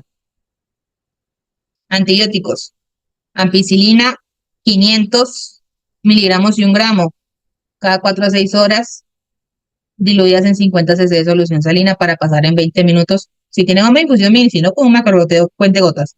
Ceftriaxona, 1 gramo, 1 a 2 gramos cada 24 horas, máximo 4 gramos día, diluida en 50 a 100 de solución salina en 15 media hora. Cefepime, 1 gramo en 50 cada media hora, o cada 8 o 12 horas, ¿no?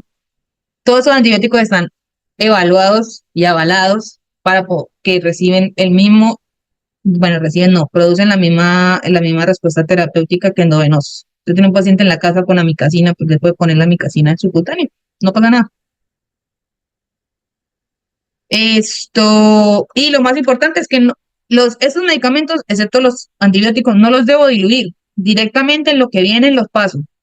Si es un polvo liofilizado, un omeprazol, pues lo diluyo en los 5 cc que me dice el inserto que lo diluya, sí, no sé, la presentación el laboratorio que sea, y lo paso. Y como es un catéter con una vía corta, solo necesito 1 o 2 mililitros para lavar ese acceso. Y a María yo le dejo el ondansetron y la morfina por el subcutáneo, por horario en la casa. Ahora salió un estudio como en el 2019, 2020, de paracetamol subcutáneo también avalado, bien tolerado. Hasta la puedo voltear a paracetamol y dejarle paracetamol subcutáneo si quisiera. Bueno, yo no, el médico que va a formular. Pero entonces, esto que de pronto complementa el tema, pero no es el tema central, es la vía subcutánea que realmente ha llegado, y uno dice ha llegado, pero lleva muchísimos años usándose para usarse en ese ámbito en el que el paciente no se quiere hospitalizar o no requiere hospitalización, pero no tiene tolerancia a la vía oral y yo necesito darle manejo farmacológico en la casa. Y yo puedo educar al familiar, o puedo educar al cuidador, o puedo educar al mismo paciente, porque el mismo paciente se puede autoadministrar su tratamiento. Entonces, esta vía subcutánea se convierte en una alternativa que realmente es útil. Entonces, ya aquí ya vamos terminando. ¿Cómo cuido yo a un paciente paliativo? Si lo primero que les dije era que se van en la idea de que el paciente de cuidado paliativo era el paciente terminal, con cáncer terminal, y que eso no era real, lo segundo que quiero que se lleven es que uno no pone placebos. Venga, de verdad. O sea, uno no niega medicamentos. Uno no deja a un paciente del domicilio sin acceso subcutáneo. Por Dios, si usted le dañó el acceso hay que cambiárselo. Y uno no da placebos. ¿Qué dice digamos como los comités de ética y demás? Que los placebos se usan en investigación científica, más nada. Vaya, póngale 10 cc de solución salina intramuscular para que deje de molestar. Porque yo también he sido enfermera de piso. Y no, o sea, hay que créale al paciente. O sea, ¿qué le duele? ¿Dónde le duele? ¿Por qué le duele? O sea, ¿qué se le ha dado? ¿Qué no se le ha dado? ¿Qué se ha hecho? ¿Qué no se ha hecho? Antes de ir a ponerle un placebo sin yo siquiera saber si realmente este paciente está sufriendo por un mal manejo de dolor, por una formulación que de pronto no ha sido la ideal. Los cuidados paliativos no son la alternativa a la eutanasia. No van a ofrecer eutanasia, jamás y nunca. Los cuidados paliativos, la mayoría de los paliativistas casi que están en contra de la eutanasia, si no todos. La sedación paliativa, que es cuando yo pongo a mi paciente que está en sufrimiento extremo cerca al tiempo de fallecimiento, cerca en ese umbral de fin de vida, y es tan intolerable que yo prefiero sedarlo para que los últimos horas, si acaso días de su vida sean tranquilos, y lo sedo con morfina y midazolam, y él se duerme, y después de que se duerme, por su enfermedad se muere. No fue un paciente al que yo le hice eutanasia. Eso es otra cosa completamente diferente. Si ustedes ven un paciente con código lila, con código, bueno, no sé cómo le digan en su institución, que es el código del paciente que se va a morir, que todos saben que se va a morir próximamente, en horas, si no es cuestión de turnos. Respeten ese código.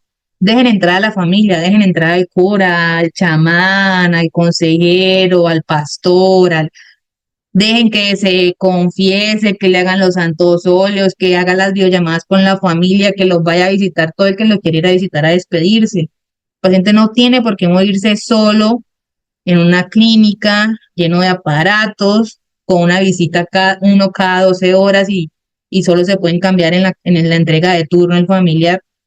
No, nadie se quiere morir así. Entonces, si en la institución hay un código lila, o usualmente tiene estos nombres: código lila, código morado, para un paciente en fin de vida, ponemos un poquito en los zapatos del familiar y del paciente.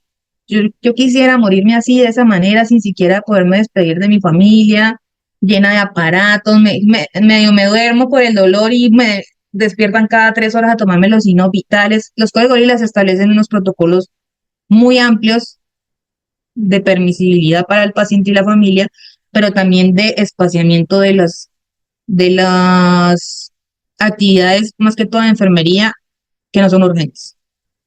O sea, yo no tengo que ir a tomarle a un paciente en código lila los signos vitales cada 4 horas. Si el paciente está sedado aparte, normalmente, ese paciente lo tengo que dejar tranquilo.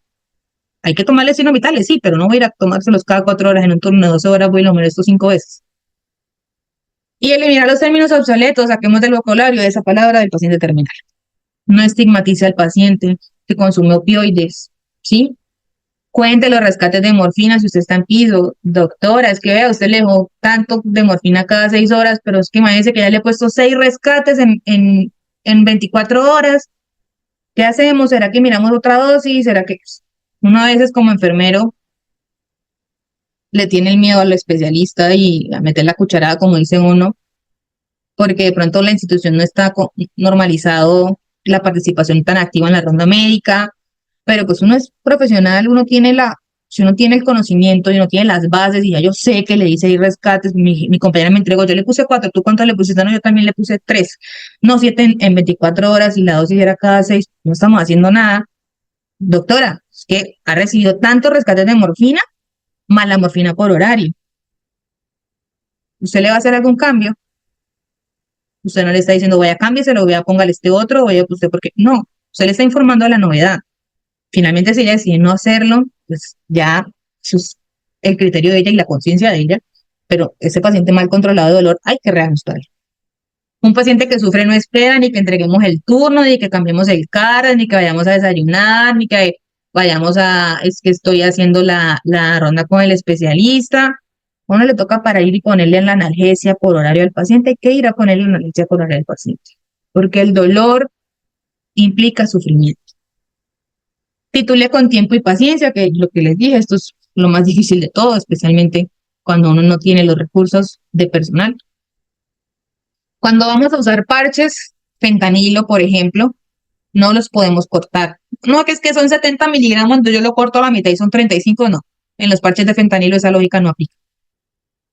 Ella no tiene una dosis homogénea, entonces usted puede estar o sobredosificando o infradosificando a ese paciente. No use micropore, elaspore, transpore ni nada de eso en los bordes. No rasure los lugares donde va a poner el parche. No los limpie con alcohol o jabón. Y siempre que usted haga un cambio de parche, debe esperar al menos 12 horas entre el uno y el otro. No los toque, no los friccione, no los someta a calor, no los ponga en lugares donde duele. Usualmente uno los pone en el hombro.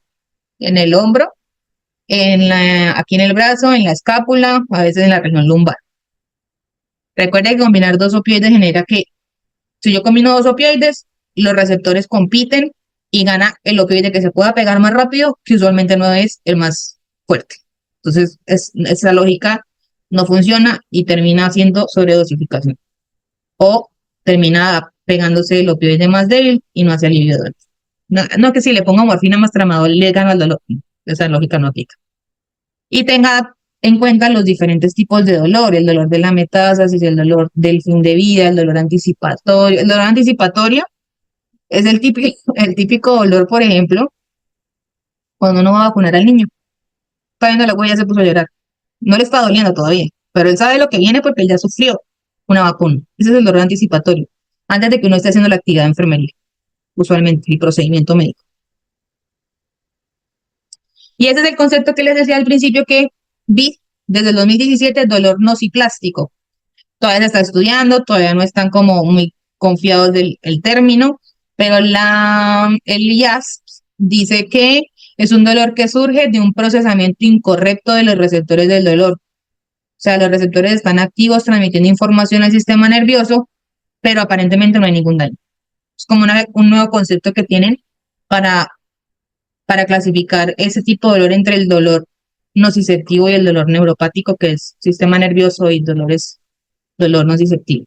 Entonces, esa nueva clasificación está ahí como dando vueltas. Y les voy a mostrar las calculadoras. Entonces, ¿cómo hago aquí? Esta es una de las calculadoras. Ay, esta es una de las calculadoras y se las voy a mandar al chat. Esa es la que más me gusta, la verdad. Hace todo el cálculo de forma aquí. Mi paciente está tomando morfina, 4 miligramos oral.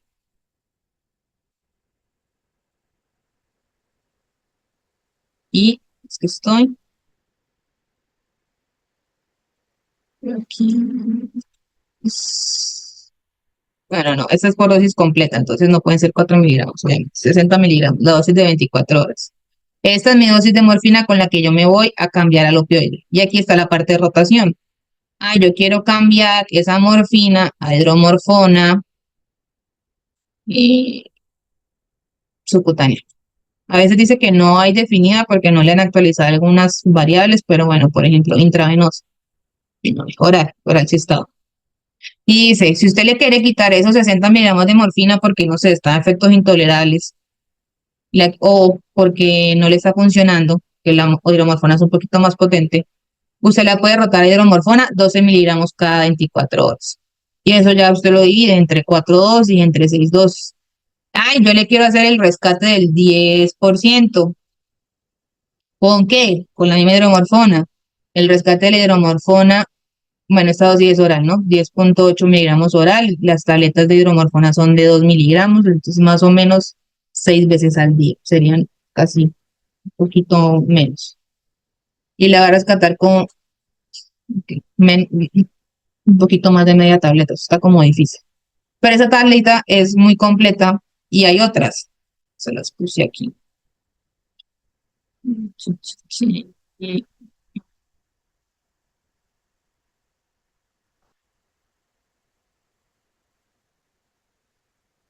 Bueno, es esta misma.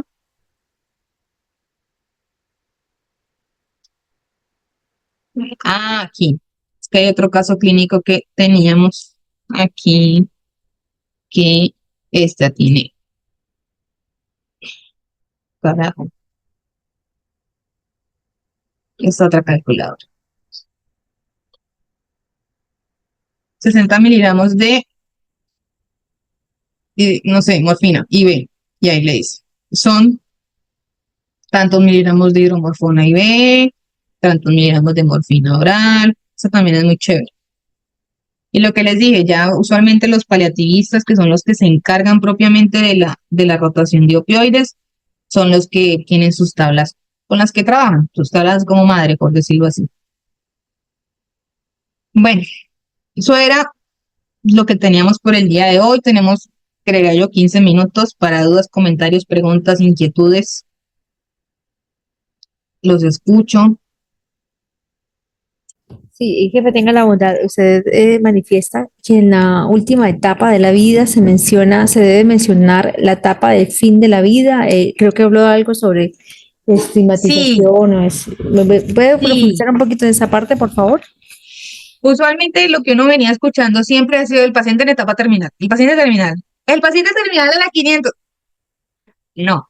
Se ha venido, en la literatura reciente se ha venido quitando como ese concepto y se ha empezado a usar más que todo el concepto de fin de vida, ¿sí? Incluso en el ABC que sacó, es de esta del 2018, de nosotros todavía no está ni siquiera actualizado, pero se habla del paciente en etapa de fin de vida cuando, ¿quién? Cuando le hacen un cuestionario muy puntual que se llama la NECPAL. Y la NECPAL dice esto. ¿Usted cómo sabe si ese paciente está en fin de vida? La primera pregunta. Netamente la primera pregunta. Y esta se llama la pregunta sorpresa. ¿Le sorprendería que este paciente muriese a lo largo del próximo año? Si a usted no le sorprende, ese es un paciente que está cerca de fin de vida. No quiere decir mañana o pasado mañana, pero muy cerca. Si adicionalmente a esa respuesta usted tiene estas otras variables,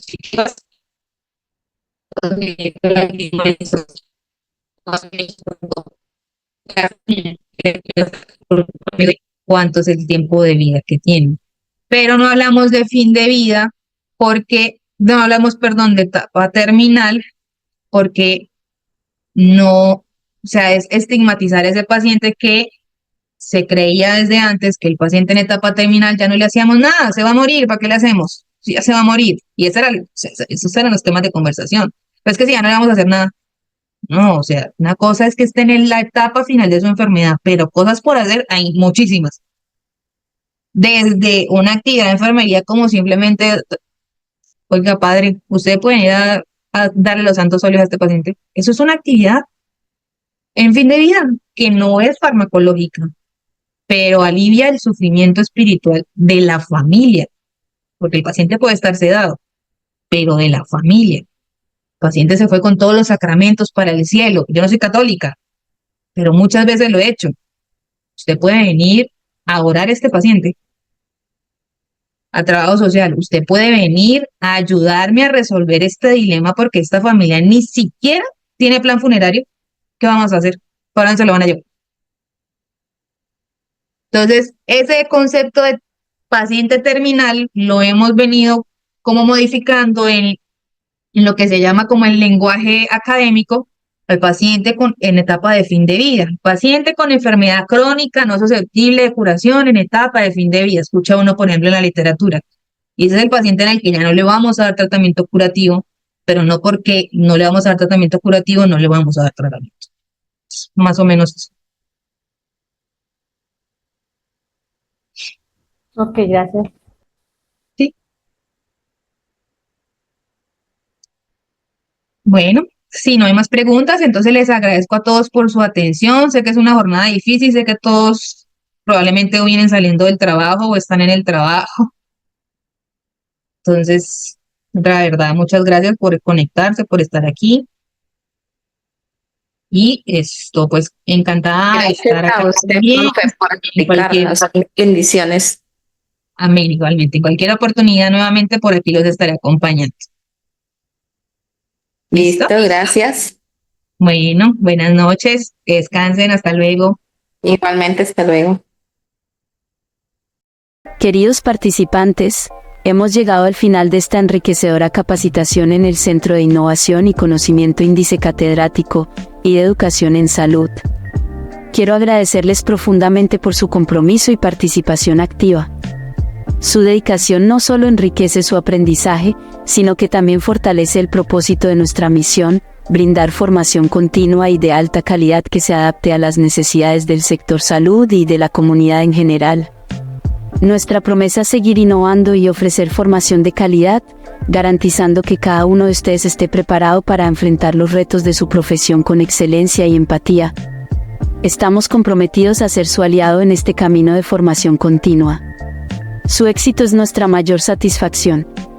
Para temas académicos, capacitaciones, cursos y certificaciones, comunicarse al 321-316-2248. Gracias por confiar en nosotros. Los espero en nuestras próximas capacitaciones. Hasta pronto.